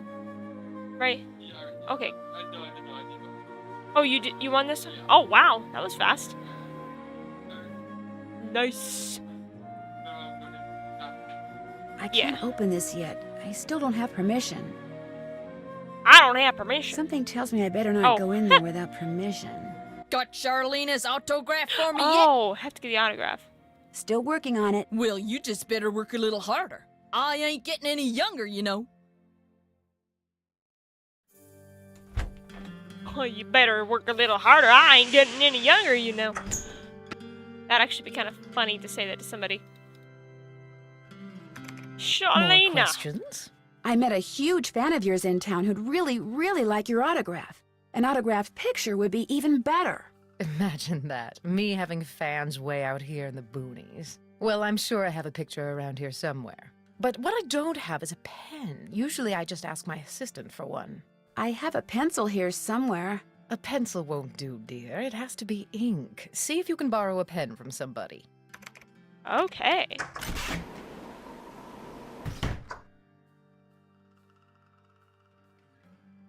She has an attitude problem. Very, very bad attitude problem. John Gray, what's up, my man? What's up? So are you making any progress in here? Oh yeah, not only am I getting some real unusual EMRs, that's electromagnetic readings, but take a look at this. Frankly, I'm not into this ghost stuff, so I think I'll pass. No problem.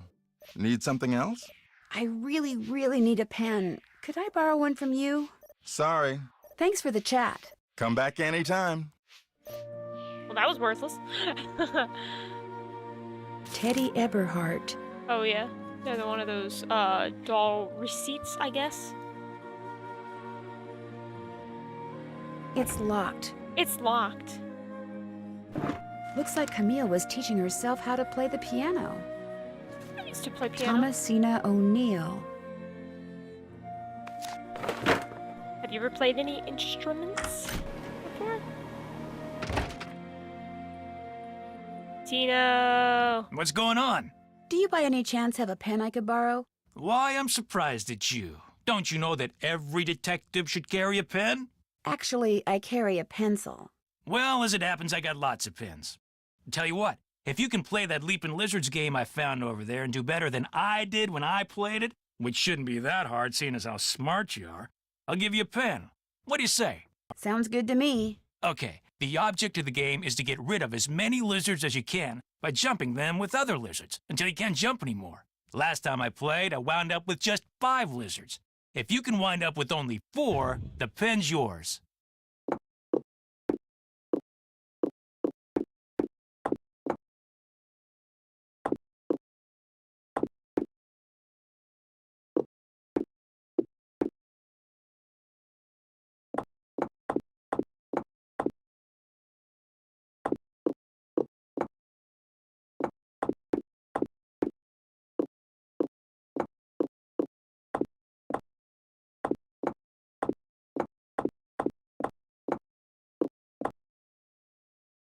Oh, crud. You Ooh. lost. Guess you're not so smart after all. Try Wow! again. I'd like to Sure. slam it on your head.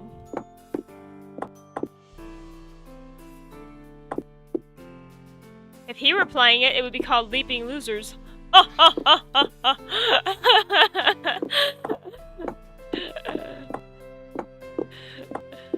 Actually, I have to admit that is pretty funny.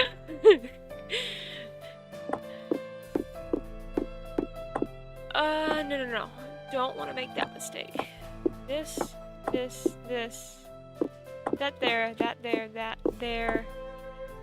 Wait, no. Put... Okay. Shoot. Let me see. Can I do... You Darn it. lost again. One more time. Well, sure. Wow, it's been a long time since I've done this puzzle. Let's see if we can do this. I was doing better the first time, now I'm like questioning myself. Will I mess up?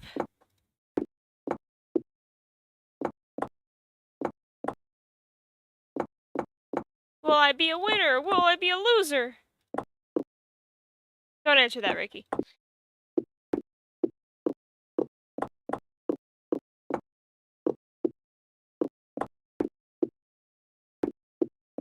I did How about it! that? I won! Talk 3 about left. luck. Here's your pen. Give me What that. else can I do for you? You've been a big help. Not a problem. That's cool.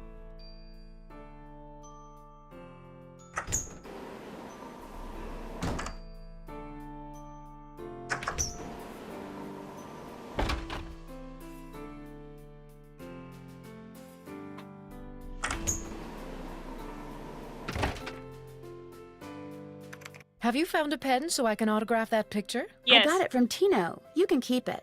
If you could have it say Nancy, to don't give it to Fatima, her. that'd be great. There you go. Anything else? I'll Can't touch even bases read with it. you later. All right then. Just like all signatures. Just a bunch of squiggly lines. Put together. Hey, Nancy. What's up? There you are. We've been looking for you. Yeah, you won't believe the lucky break we caught. Lucky break? Hey, that was the result of good old-fashioned detective work. It was the result of your insisting we stop for a cheeseburger. Guys, what's going on? Well, it turns out that a grandchild of Jake's engineer still lives around here. What's more, he hangs out at the local diner, comes in every day. Apparently, he's pretty ancient. Ah, and you found that out when you stopped there so Joe could get a hamburger. Cheeseburger. The thing is, the owner of the Cheeseburger. diner wouldn't agree to point the guy out unless one of us fills in for his short-order cook. He's got to go home and wait for the cable guy or something. And since Joe here barely knows how to boil water, guess who got the job? Way to go, Frank. Oh, and get this. Balducci convinced Lori that Jake's mine is somewhere right here in Copper Gorge, so he, Lori, and John Gray are hiking up the mountain out there even as we speak. Like that bumblebrain's gonna find anything. Sounds like now might be a good time to do some serious poking around on the train. Good thought. Hey, I better get going. Wish me luck. I'll go with you. You can make me a cheeseburger.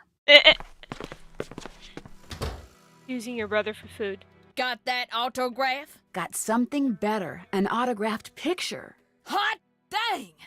She spelled my name right and everything. She spelled Go my ahead, name little right missy. and Have a go with everything. that trunk. Whatever's inside it's all yours. How would you say that? What if there's $1 million in it? This indentation looks familiar. I mean, why? Actually, how do you find this out? Something fits in here. I don't remember. Yeah, I'd be at the gravesite.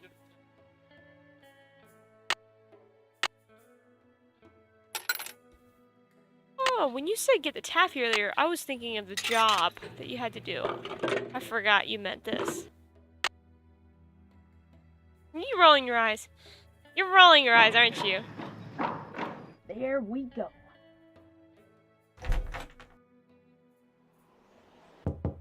Creepy crypt keeper. You startled me. Do you work Creepy here? crypt creeper. I do. Are you looking for someone? Yes, Camille Hurley. She died back in the 1800s. Ah, Camille. Beautiful crypt, wonderful view, good drainage. Whoever buried her must have loved her very much. May I go inside it? You may, but unfortunately you can't. Why not? I accidentally dropped the key down the grate that's in front of the crypt. If you can retrieve it, you can keep it. I'm having another one made. But if you do go into the crypt, just remember, you won't be alone.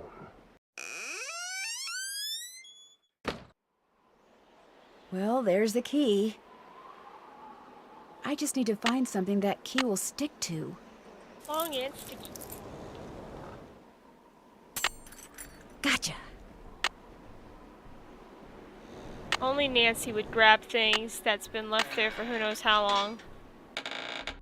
And not wash your hands in the process. Ugh. One of these. PB. Either PB or CU. One of those, I think. I could take a picture of it. To, hold on. Let's see. There we go. Got a picture of it. Just in case. Okay. This indentation looks familiar. Actually, wouldn't copper probably be CU? That's what I would think. I could look at the picture now. Where's the picture? Oh, here it is. Okay, so green, I guess? Hope I got this right. Green, red, purple, yellow, orange, and blue. Yeah, that was right. Alrighty.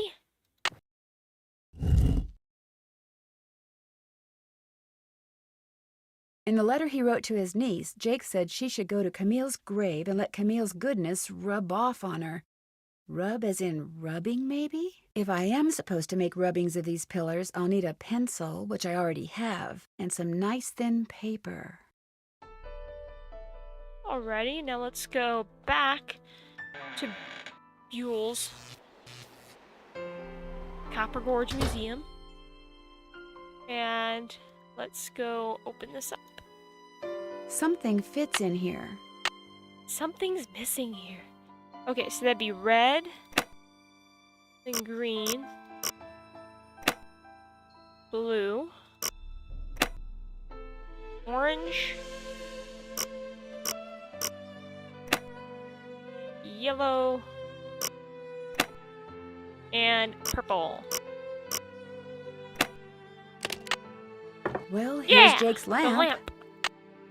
Another slug. Could come in handy. How But the where's heck his did Nancy pickaxe? stick the giant lamp into her bag? Like, just stuffed it in there magically?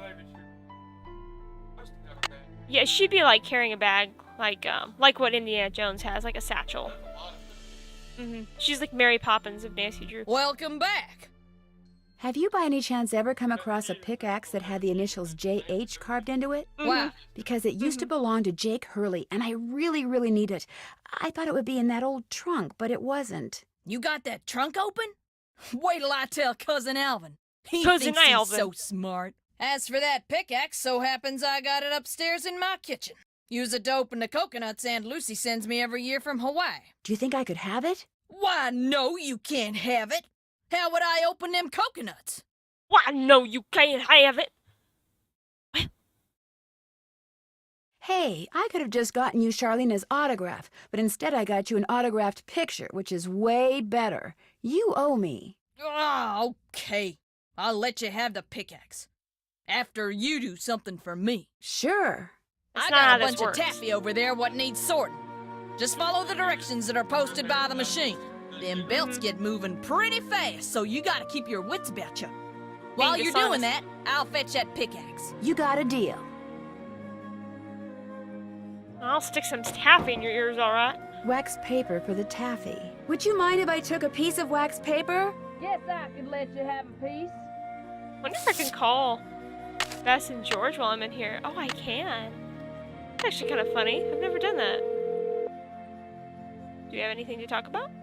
This is the Drew residence. Whoops! Please leave a message at That the wasn't Bess. Hi, Hannah. Bye, Hannah. Wait. I did press Bess Marvin. Why is it not letting me call Bess? Hello? Hi, Bess. Hey, Nance. Listen, I'm dying to know. What's it like to finally work with Frank and Joe Hardy? Oh, Bess, you're incorrigible. Hey, if you don't want to hear, just go over there and don't listen. She's listening. So what's it like? Just between you and me, I think Joe has a little crush on Lori. It figures. I thought you liked Joe. I've always thought he was cute. Personality-wise, Frank's more my type. Well, the real question is, which one does Nancy like? Ooh, yeah. Which one do you like? Neither. I like Ned, remember? Oh, yeah. Ned. Good old dependable Ned. You Hey. think he's boring, don't you, Bess? You think I think he's boring? Hey, I think what you think is much more important than what I think. Translation? She thinks he's boring. I went inside the crypt where Jake buried his wife, Camille. Was she still there? As far as I know. Did you see her? No, she was kind enough to stay in her coffin. Was it like totally gross and creepy in there? No, it was very peaceful. Almost pleasant. Any idea how she died? Charlena thinks she probably died of some common disease, like measles or something. I'll bet you Jake had something to do with it. The guy who takes care of the cemetery says he can tell from the way he buried her that Jake must have loved Camille a lot. Ah, but did he love her? Or did he just have a guilty conscience? That's the question. Did I tell you what Frank Hardy is doing? Ooh, this sounds good. What? He's working undercover as a short-order cook at the diner in Copper Gorge, where a grandson of Jake Hurley's engineer hangs out. Frank knows how to cook? Apparently Joe has trouble boiling water. Why am I not surprised? Hey, go easy on him. When somebody's that cute, knowing how to boil water is optional. I'll talk to you guys later. We'll be right here. Yeah, washing the paint out of our hair. In other words, she can't cook either. We should go look around this room a little bit more. Not a whole lot you can see. Okay, let's put that in the banana. This goes in mango. Mango. Strawberry. Mango. It loves mango. Give me something different. Blueberries. Strawberry. Grape. Strawberry. Rejects. Blueberries. Rejects. Blueberries. Getting there.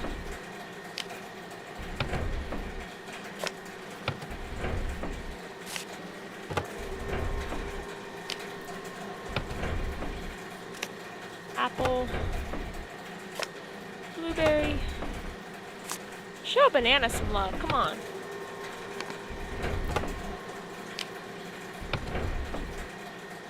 And mango. I did it!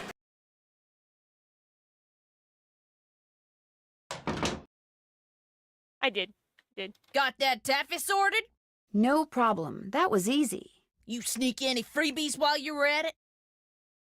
Oh no, I would never do that. Well, ain't you the goody two-shoes? Truth is, wouldn't have minded too much if you had, long as you fessed up to it. Here's the pickaxe. Cracked the handle pretty bad on the last batch of coconuts. You sure you want it? Positive. There you go. Don't hurt yourself. I won't. Thank you. Hello? Hey, it's Frank. I'm in the kitchen of the diner playing short order cook. Has that grandchild of Jake's engineer showed up yet? Just came in with this lady who's even older than he is. And get this, he's a retired miner, so every time I finish an order and ring the pickup bell, he thinks it's the mine shaft elevator bell. And for some reason it makes him start telling his lady friend about his grandfather. You mean you ring the bell and he starts talking about James Thurston? Exactly. Of course, 5 seconds later, he's rambling on about something totally unrelated, but I just fill an order, ring the bell, and ding, he picks up right where he left off. That is, unless I fill the order wrong and the waitress chews me out. She's got a voice like a chainsaw. Very distracting. Sounds like you better keep your ears open and your nose to the grindstone. I am. Just wanted to keep you posted. Well, good luck. Thanks. Talk to you soon. Alrighty. I'm assuming these are either fans of these year games, or perhaps they might be kids of some of the employees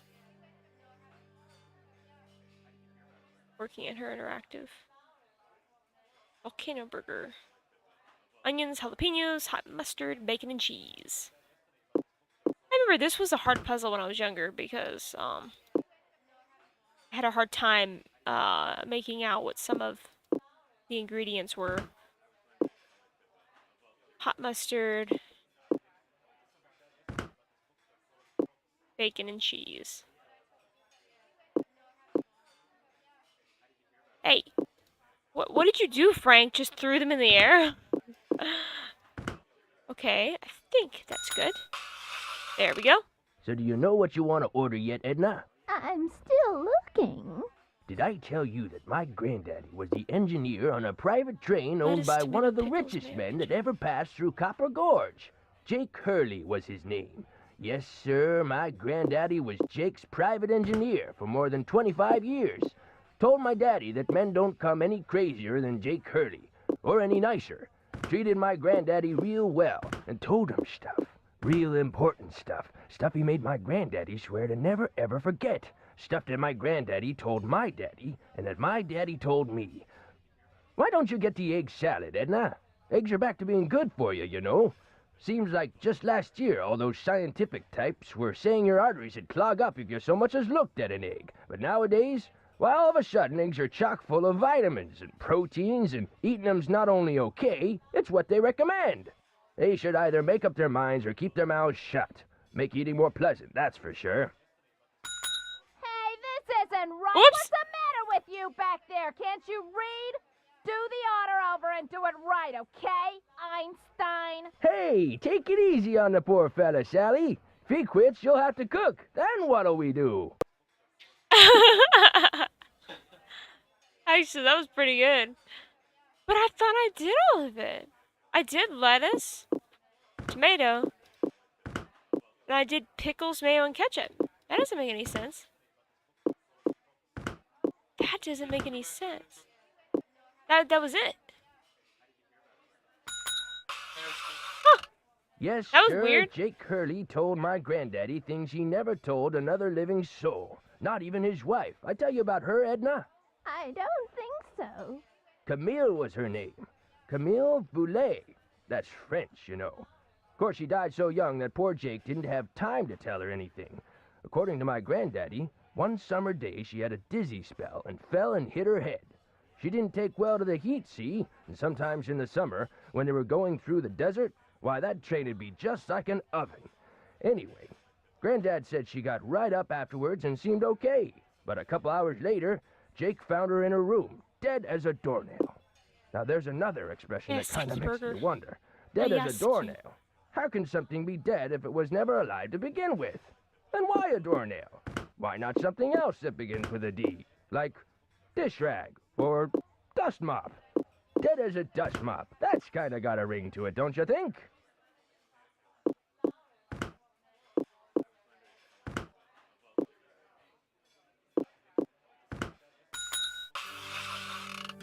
The way my granddaddy died, that was kind of strange, too. I ever tell you how my granddaddy died? No, I don't think you did. My daddy, he came home from school one day to find a railroad official telling his mom that Granddad been found dead in Blue Moon Canyon, Nevada. He was in the engine of Jake Hurley's train, just kind of slumped over with his hand still on the throttle. The strange thing is, nobody else was on board the train, yet the door to the engine was locked and barred. It was like Granddad was trying to keep someone out, like he was running from something, like something finally scared him so bad his heart just stopped. Of course, he was in his 60s at the time, and back then that was old. Doesn't seem so old now, does it, Edna? Here I am pushing 93 and still spry as a spring chicken. Spring chicken! Now where do you suppose that expression came from? Why not spring goose or summer chicken? Ah, life's just one puzzlement after another, isn't it, Edna? Onions, cheese, grape jelly, avocado, no pineapple, mustard. That might have been what happened, Ricky. It may have been that I selected the spot you're supposed to put it down on and it didn't put it on the burger. That might have been what happened. Jalapenos, bacon, mayo, and mustard. I think that should be it. And what I ever tell you about chef's the mine choice my would be. granddaddy said Jake Hurley found? He found a mine? A couple years before he died, Granddad told my daddy that Jake found a vein in the mountains somewhere and was mining it all by himself, so no one would steal it out from under him. He wouldn't even tell Granddad where the mine was. What he'd do is have Granddad drive the train real slow so he could jump off without Granddad seeing him. Then Granddad would pick him up at a prearranged spot a few days later. Oh, they didn't call him Crazy Jake Hurley for nothing. Speaking of crazy, you see how much Abner's charging for a haircut at that shop of his now? $20! But what's even crazier is people are actually paying him that. I told him the only way I'd pay him $20 would be if I came in with hair down to my knees. He just laughed and said I was a crazy one. $20 for a haircut? What is this world coming to?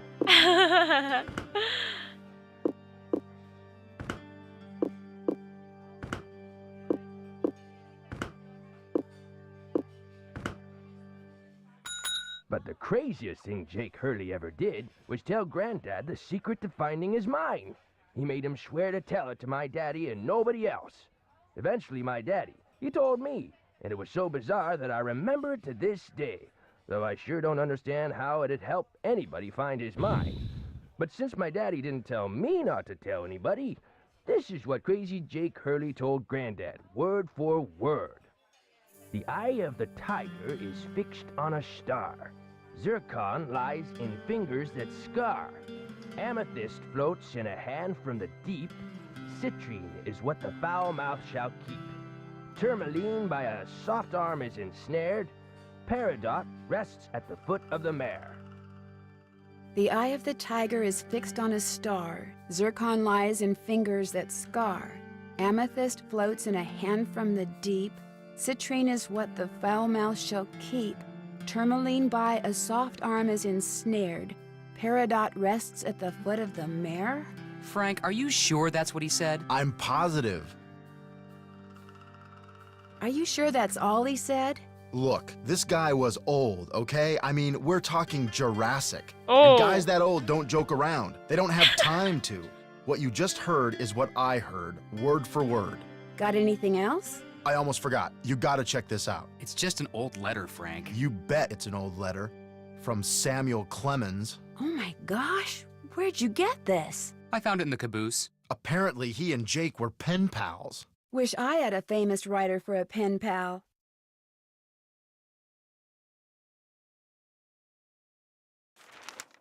When Joe gave it to me, I about flipped.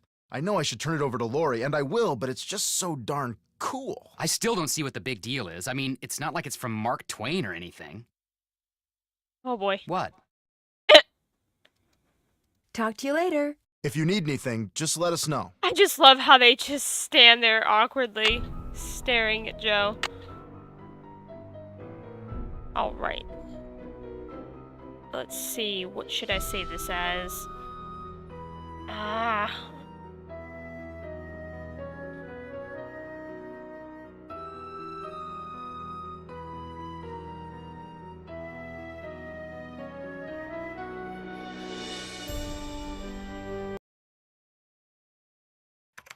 More questions? You didn't go on Tino's expedition to Jake's mine? Please. The man barely knows where his head is. If he's the one who finds that mine, I'll eat my laptop. Well, I I'll would let love you go. to see that. My publisher thanks you. I would love to see that. Just eating your laptop.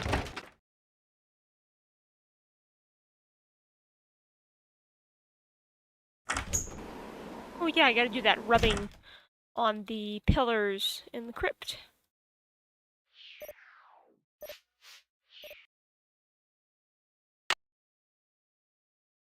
Where's the music sheet? There we go.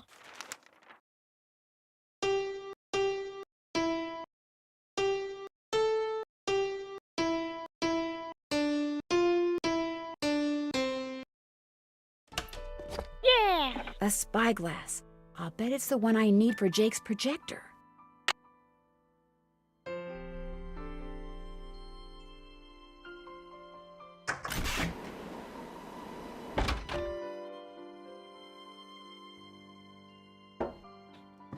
Carbide. Just what I need to make that lamp I found work.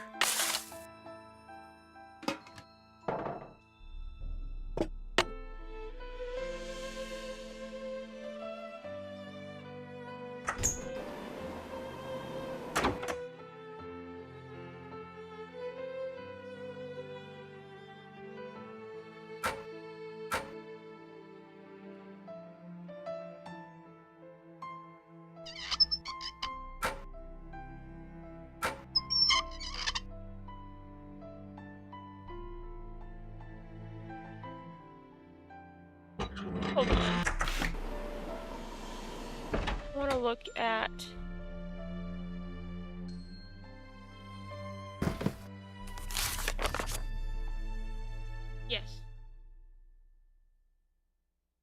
looking at the different gemstones.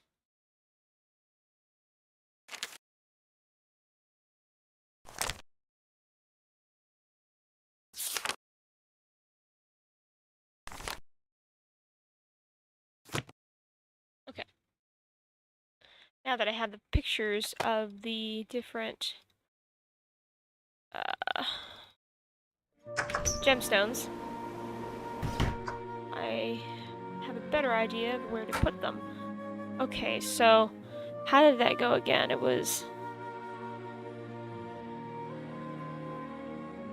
the eye of the tiger is fixed on a star.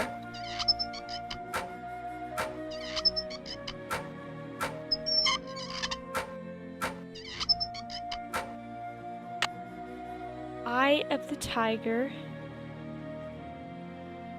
That would be this one? Yeah.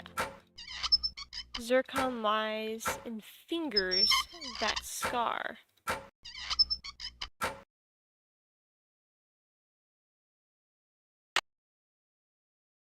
Isn't it amethyst?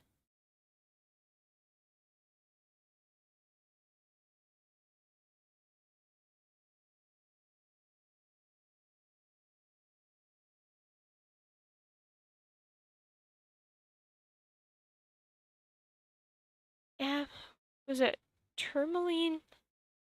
How'd that go? Then I looked that up on our journal. The eye of the tiger is fixed on a star. Zircon lies in fingers that scar. Amethyst floats in a hand from the deep. Okay, let me do amethyst, if I even have it.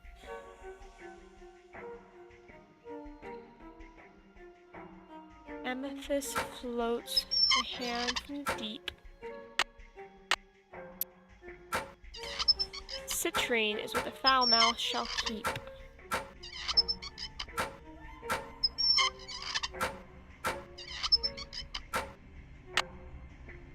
This is where a gemstone goes. Yes, Nancy, I know. Citrine is what the foul mouth shall keep.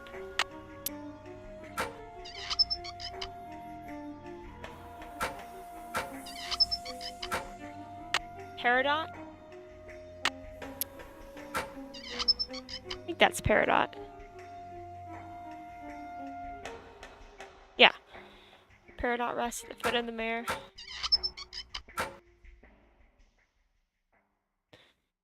Tourmaline. Oh, I can't remember.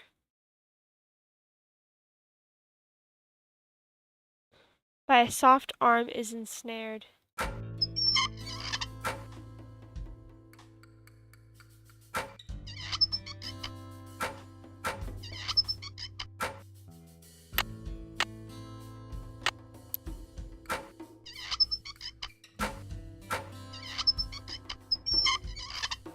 Trying to figure this out.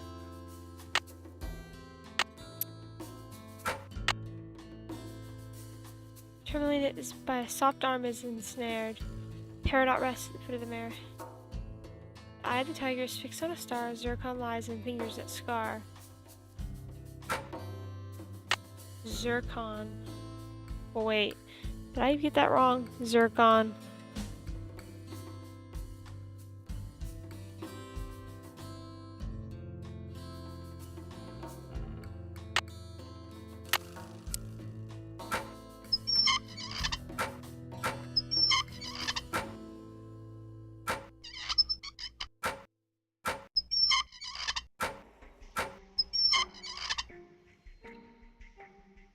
Hey! Shush! I'm trying to figure this out. That doesn't look right.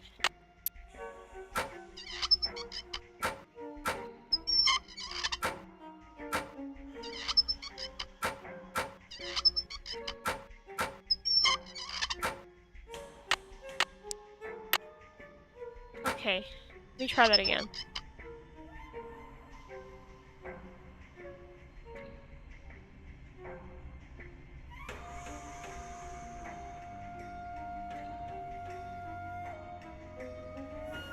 Okay.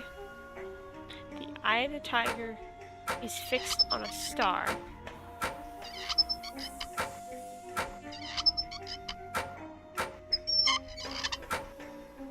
Okay, the eye of the tiger is fixed on a star. Zircon lies in fingers that scar.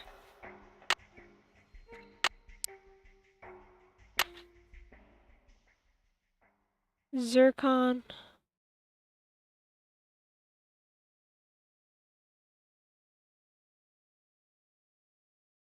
Lies in fingers that scar. But what would be representing fingers?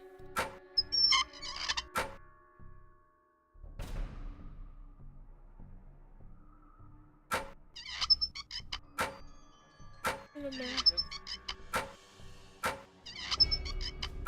But it says, the foul mouth shall keep. For one of them.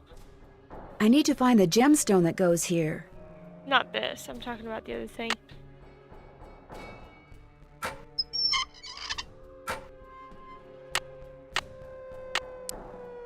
Doesn't look right.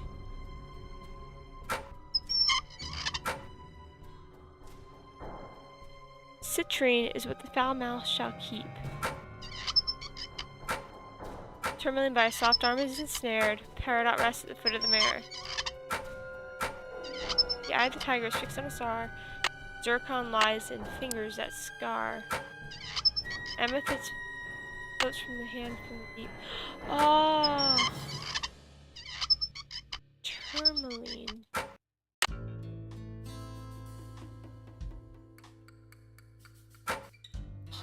That might be what I did.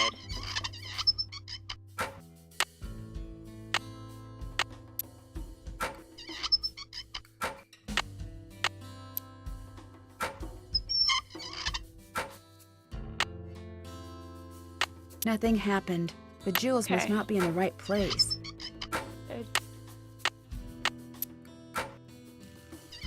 Dang it. I am determined to get this. Nothing happened. The jewels must not Okay. be in the right place.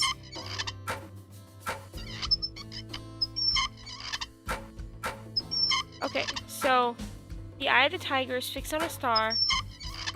Zircon. Wait, that's Zircon. Lies in fingers that scar. Yeah. Okay. So Zircon lies in fingers that scar. Amethyst floats in a hand from the deep. So that means this one has to be purple.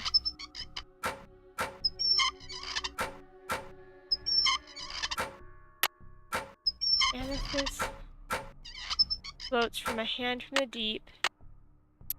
Citrine is what the foul mouth shall keep.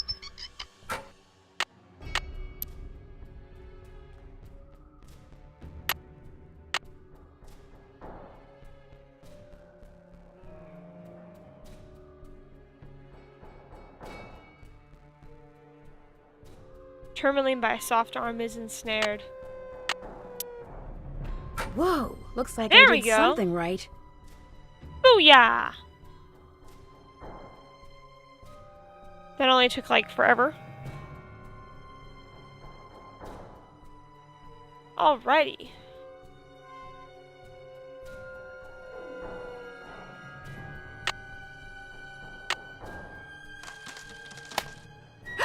Oh no! What I need is some duct tape.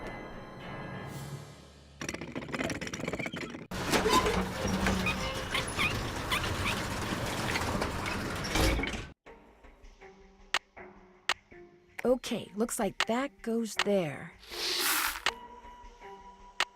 There, it should work now.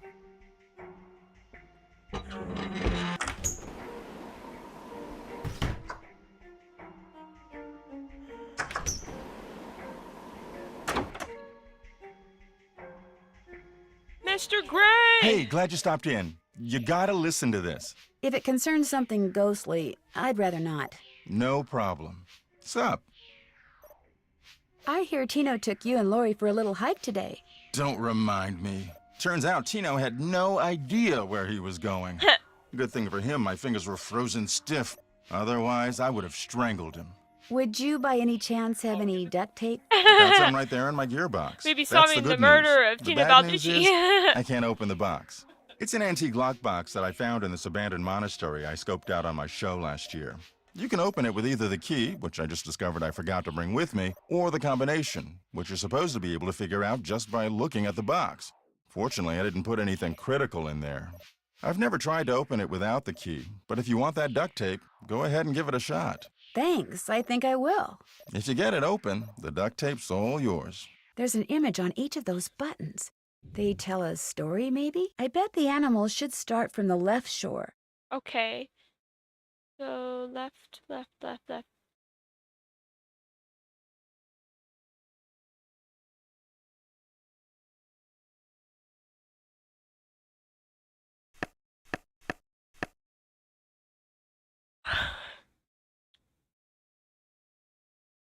Let's see.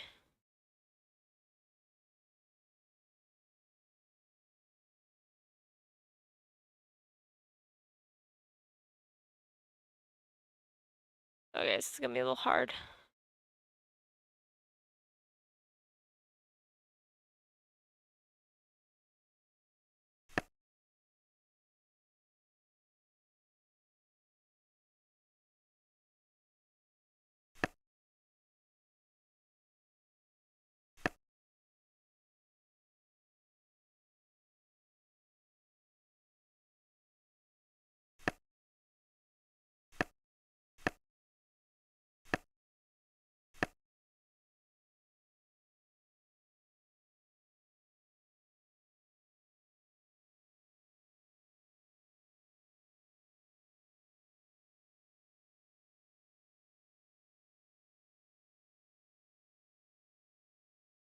Let's see.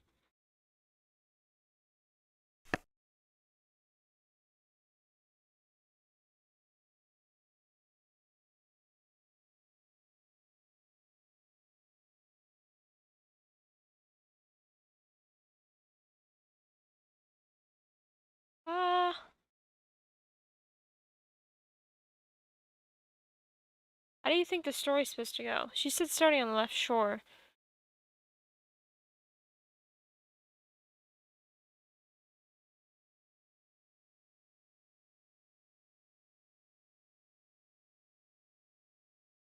Uh,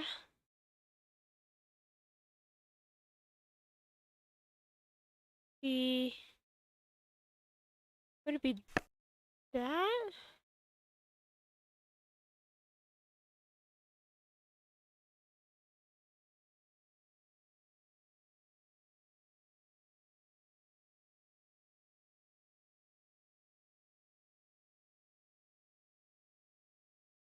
Okay, 1, 2, 3, 4, 5.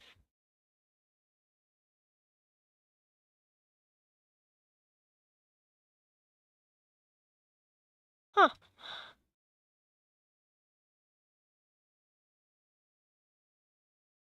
Let's see.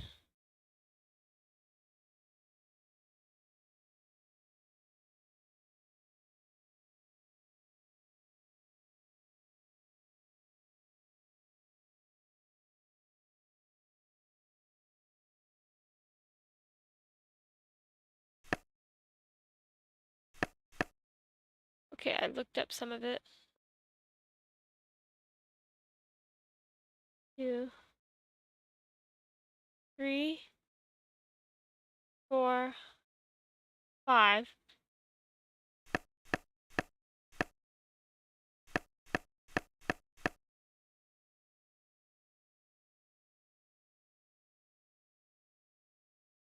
Six,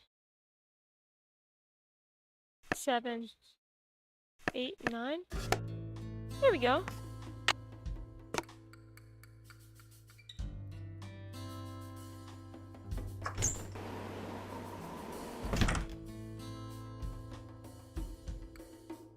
What's going on? So, how did your expedition to Jake's mine turn out? Well, as you may or may not have heard, I didn't find the mine. But at least now I know where it isn't, which is just as good as knowing where it is. Sorta. Hope I didn't take up What's too with much you, of your Tino? time. Don't mention it. What is with you, Tino?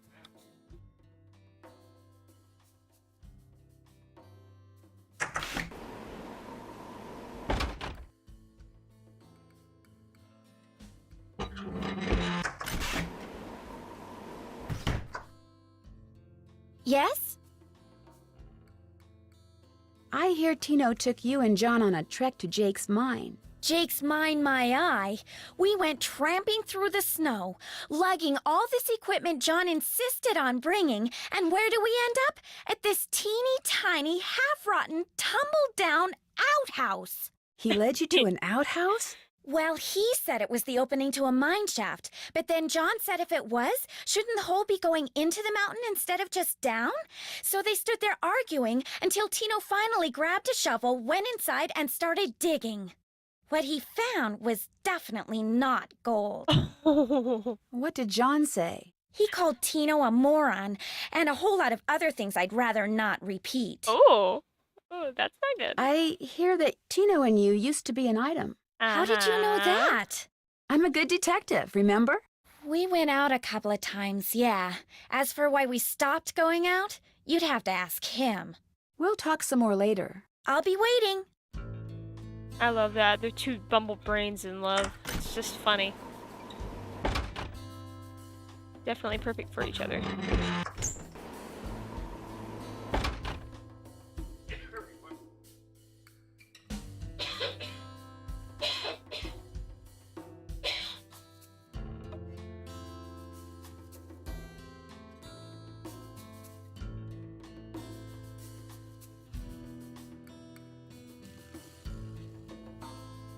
Sorry, give me 1 second.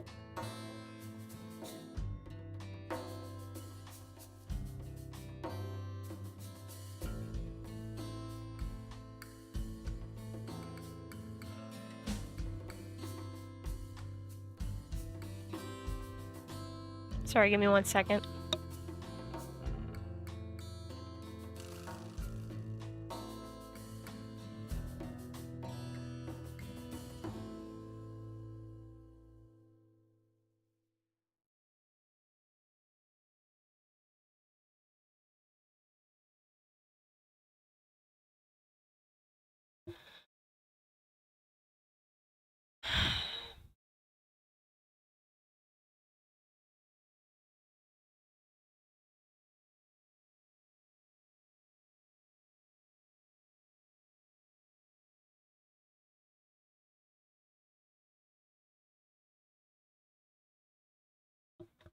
What's going on? How come you told me you and Lori never went out, and she told me you did? Don't you ever stop asking questions? I'm a detective. You know how it is.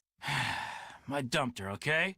I'm not proud of what I did. I'm not happy about what I did, but it's done. It's over. Now let's drop it. If you didn't want to dump her, why did you? You are incredibly irritating, you know that? I dumped her because people said going out with her would make me look bad. Said she was a joke, that no one took her seriously. Said if I started hanging with her, no one would take me seriously. So I stopped calling. But you didn't stop caring. No. Now take a powder. I don't feel like talking anymore. I don't feel like talking anymore. Grumpy Tino. Well, to be fair, they're both about as big of a jerk as the other, so... I'll let you get back to work. Goodbye. Neither of them are any better.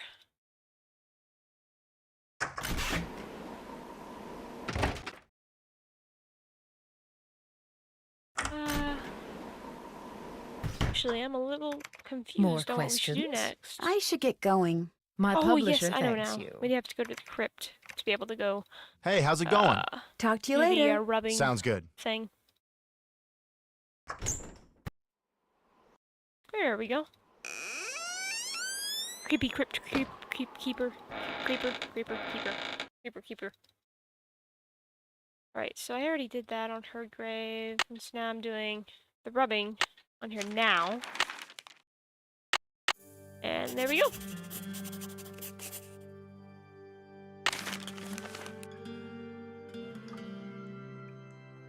And the other one. Wisdom, charity.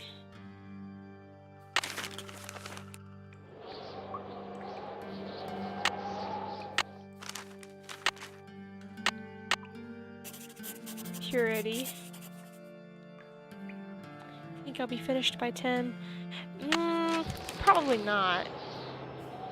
I feel like there's at least another 30 to 45 minutes of gameplay left. Wisdom, charity, purity, eternity.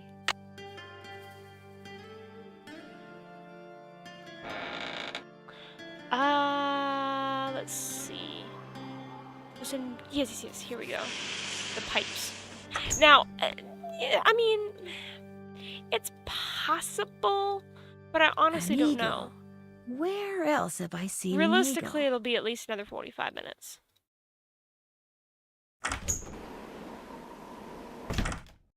Yeah, something like that. Wisdom, charity, purity, eternity. But wait, I don't know.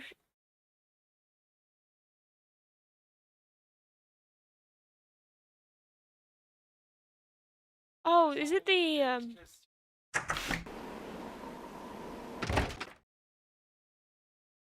it this? No. Okay. Okay. Oh. Okay. So there's wisdom. Wisdom is an owl. Purity is the harp. Okay, so harp, owl. Probably ought to take a picture of this. What to think of it. Yeah, sorry I can't finish by that time, but try to see how far we end up being by that time, because I honestly, I don't know how much of the game is left. Because I know it's like, right after we get the pipes fixed, I think we can head to Blue Moon Canyon? I think. Okay, so, let me see. Wisdom is an owl. Let me see. Wisdom, charity, or eternity, purity. Wisdom, charity, eternity, purity. Okay, so wisdom, owl, which is a 7. Ooh. Ow.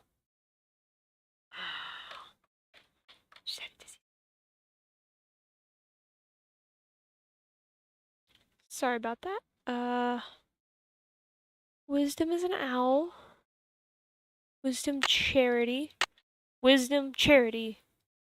Charity is a dove. So 7, 1. Right? Okay. 7, 1.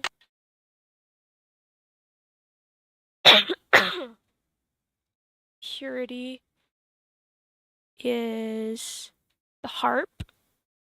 So the harp is... Where is that?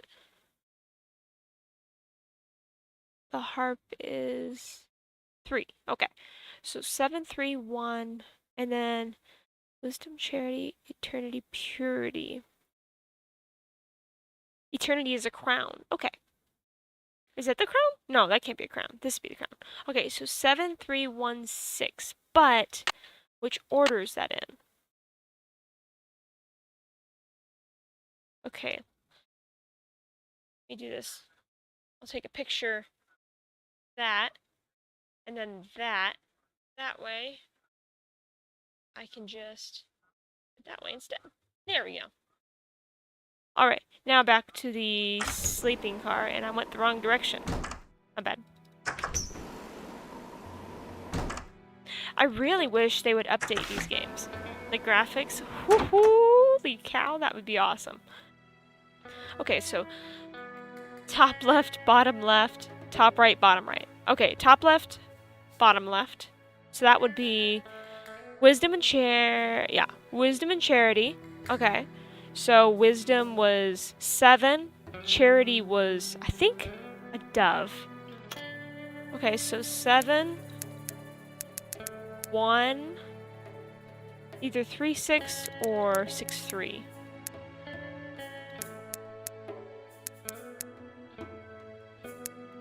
Wait, what? Oh, was I staring at the wrong? Oh, wait, I was looking at a duck, not a dove. My bad. 7, 9. There we go. More pipes. I was wondering, Why I was am I like, not wait, that didn't look surprised? right. Yeah. Sorry about that. I was like, duh. I was having a Lori moment. Just being stupid. No need to agree, Ricky. He's just laughing at me now. That should do it. That should do it. Okay, now I think there's one set of pipes left to finish, which would be need to be unlocked for me to get to it. Okay, so how do we get the eagle? I do not know, and I don't really want to look at the so trying to figure out the solution. It's just sometimes a little bit easier to guess. Maybe.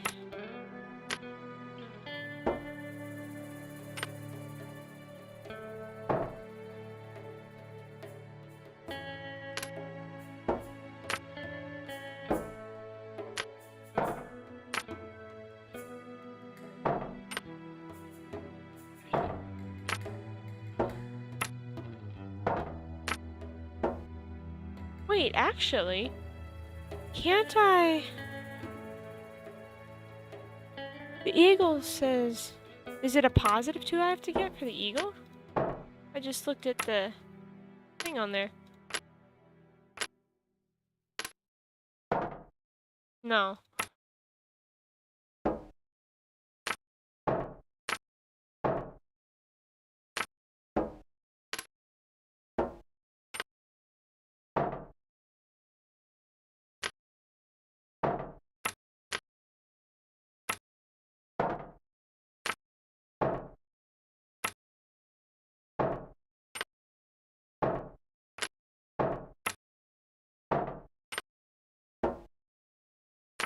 I just need to figure out the eagle. Eagle!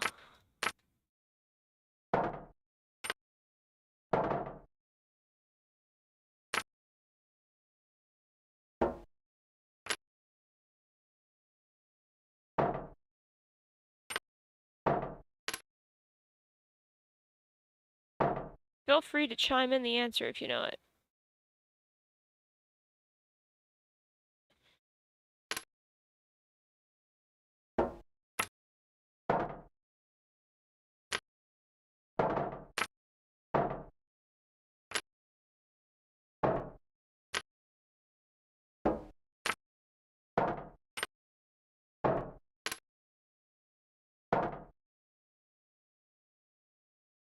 Alrighty.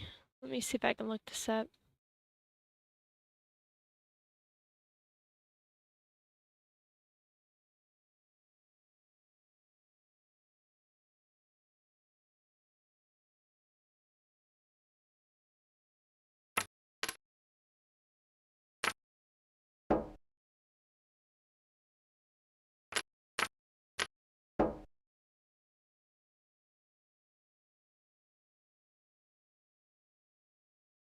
Oh. That's why it's not working. I need an 8 slug, I guess. Huh. So we're missing a slug, but I don't remember where you find it. That's not good. Huh.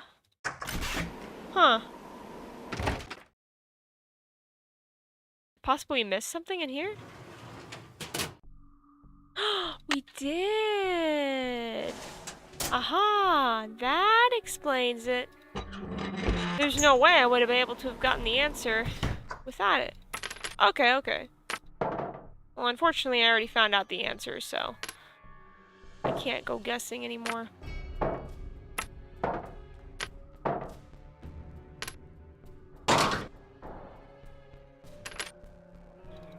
Let's go to the eagle.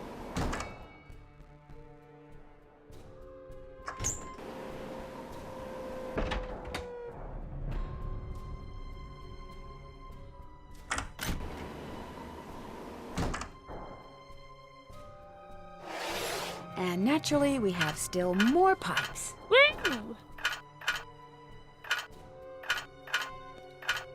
Bum ba bum ba bum.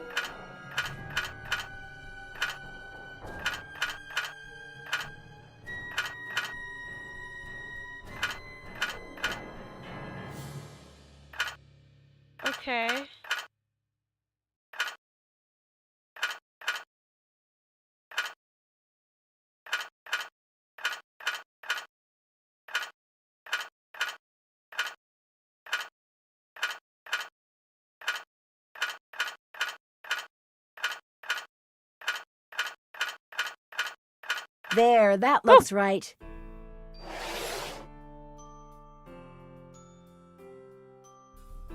Sounds like steam from the engine is moving through those pipes now. Woo! Engineer, this better be Miss Gerard. Well, actually... Forget it. Let's see if we have any more to talk to the Hey, Hardy how's it Boys going? about. See you soon. If you need anything, just let us know. More questions? Well, I'll let you go. That would be nice. I think we can get to... Oh yes, let's talk to Lori first before we start off near the end of the game.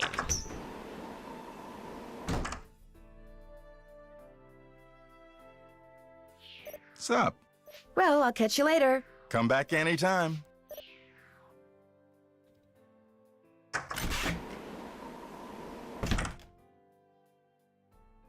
I can't stay mad at a fellow detective. What do you need? Thanks for your help. Not a problem.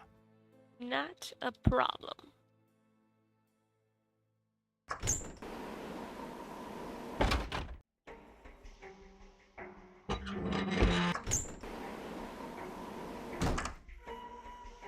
Before you say anything, I just want to say thank you. For what? Tino came to see me. He said you'd made him realize what a jerk he'd been for dumping me, and then he asked me out. Isn't that great? He said he doesn't care what anybody else thinks. He thinks we make the perfect couple. Well, I can't argue with him there. So what do you want? I'll come back later. Keep me posted. And we'll see if the girls have anything to say.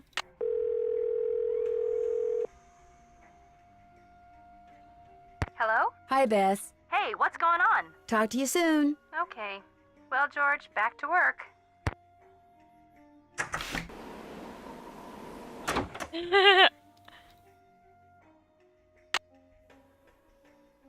There, good as new. Oh, sorta.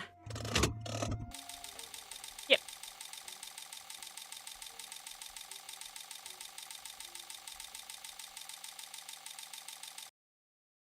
Woohoo! And we have liftoff. The music on that part is always really good.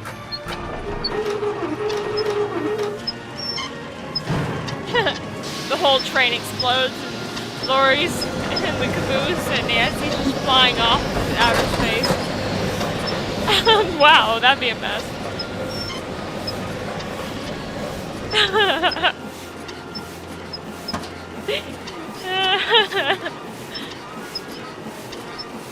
That'd be painful.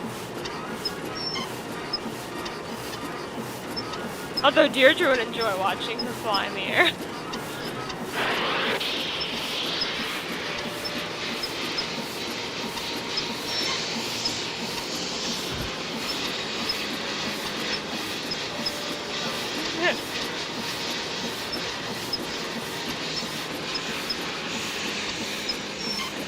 The whole map's on fire.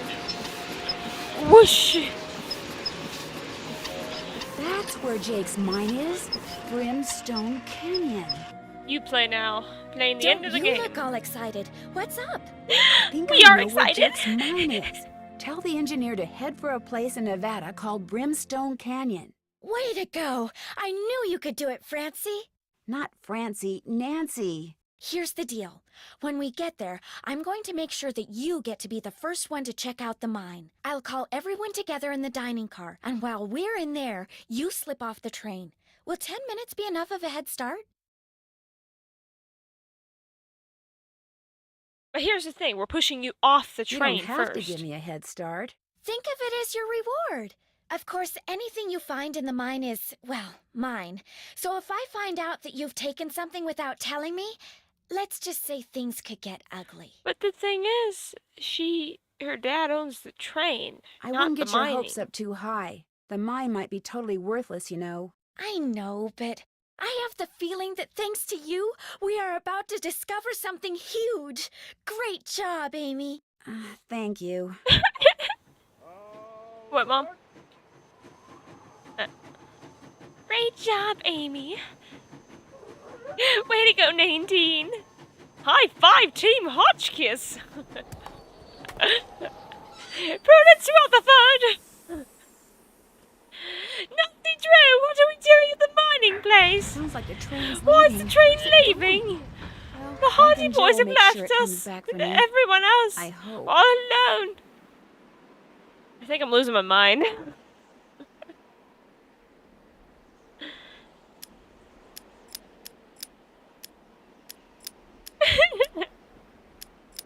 Oh, let's hope the enemy's not trying to follow you.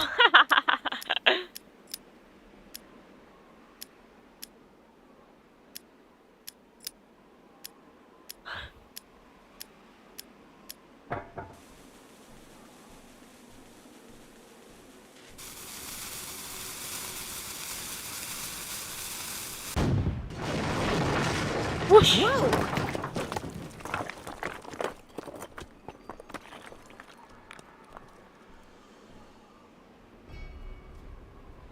Oh, right. This is the entrance to Jake's mine.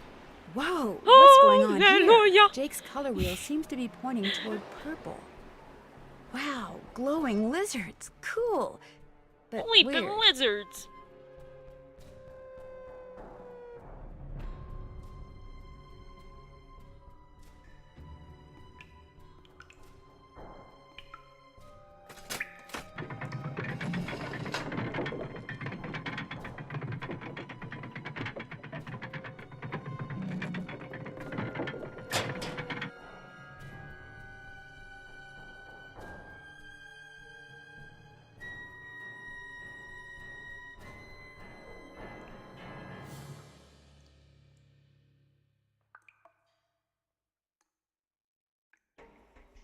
I think we went the wrong way. Oh, wait. Well, keep going. Uh-oh. There's some kind of chamber on the other side of those poles. But if I move the wrong one, the ceiling will collapse. Jake was I'll too just tell you the meticulous answer. not to have left a clue somewhere as to how you're supposed to move them. So I'm sure you'd have to go back and look at all the different symbols along the way. It'd just be faster to just do this. Where is it? Okay. Here. This one. Okay, so far so good. This one. This one. This one. That one, and then the J. I should be able to get through there now. Ugh! Jake Hurley, I presume? Camille. It figures he'd be carrying a picture of her. There's something underneath it. Jake Hurley looks like he needed to have Looks more like a nutrition letter. in his diet. April 14th, 1865. My dear friend Jake, believe me, Jake, my boy, I can think of nothing more pleasant than touring the West aboard your private train. But much as I would like to accept your invitation, the duties and responsibilities of my office forbid it.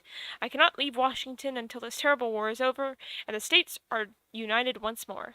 I would scarcely leave my office at all. Your humble friend, Abe. These days, were it not for Mary, tonight at her insistence. No, yeah. I will be accompanying her to the Ford Theater to see a comedy called Our American Cousin. Have you seen it? Mary assures me that I'll enjoy it despite the fact that for some strange reason I've never felt at ease when at the theater. Perhaps tonight will be different. Write to me soon. Your missive? Wait. What? Your missives? Your Missy. What is that? Never failed to boost my spirits. Your humble friend, Abe. Oh my gosh. This is from Abraham Lincoln.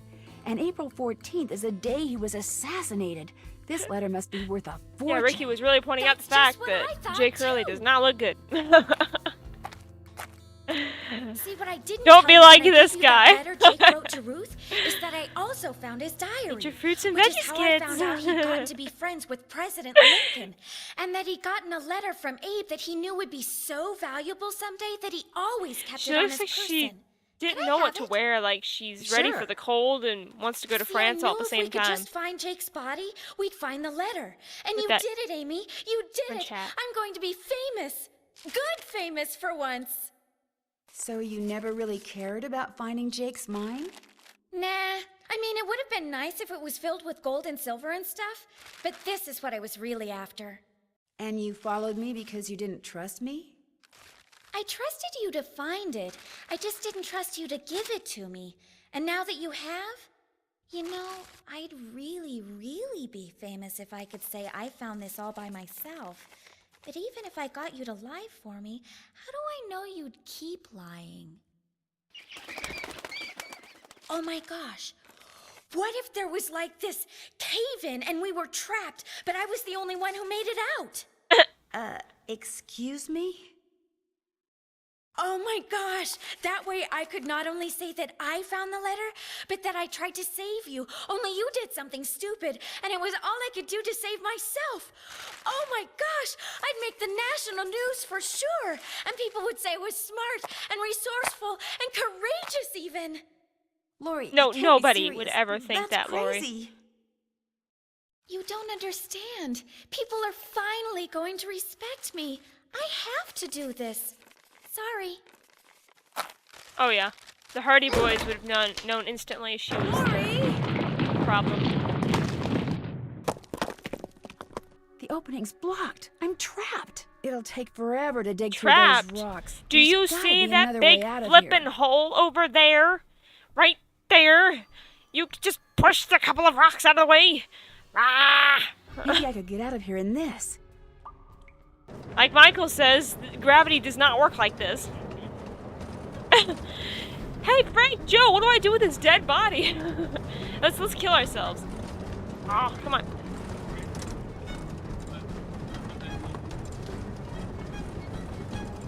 Let's kill ourselves. I'm gonna just... Whee! Whee! Oh no, I've stopped. I'll never get out of here now. That's not true. She just got out and walked the train. That's true. There's different ways you can die in this. It's fun. You can blow up. You can fall off the tracks. Like this one. You can fall off the track. Funny. Dun, dun, dun, dun. Yeah, Ricky was making a good point that Nancy could just get out of the stupid cart and just walk the tracks. He's acting like, oh my goodness, I'm gonna be stuck here for the rest of my life. She's having a Laurie Gerard moment.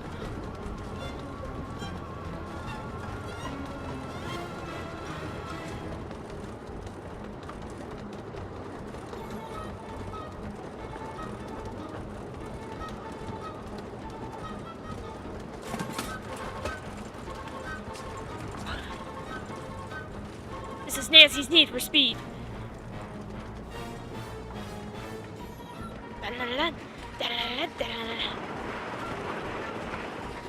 Yeah, it does feel like Lego.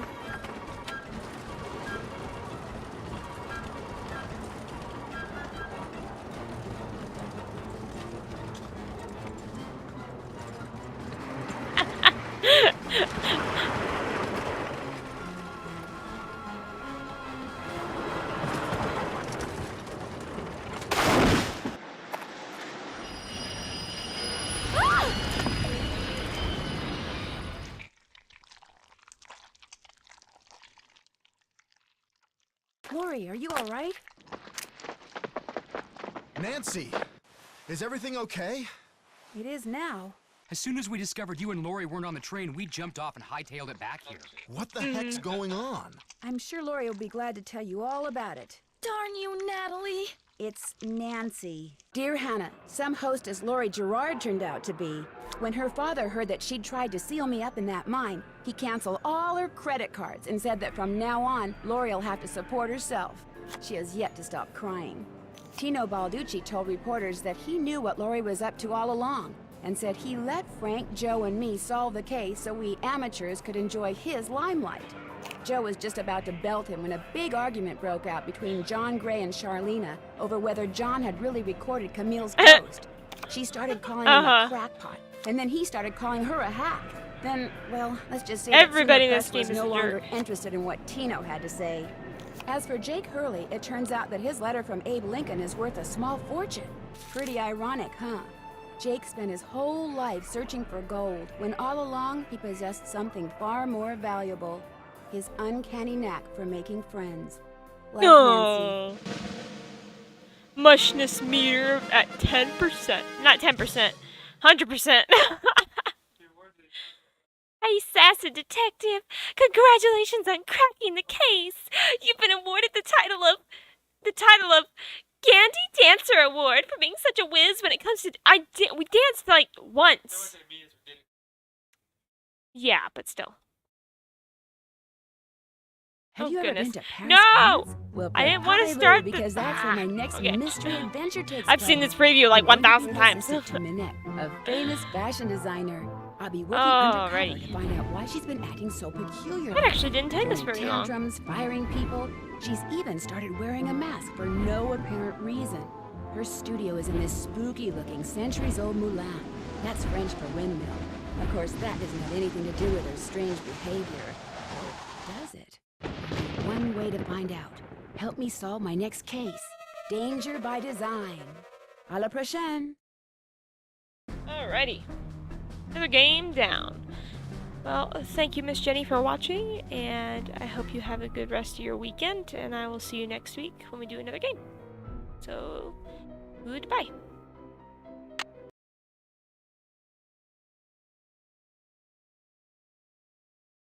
Woohoo!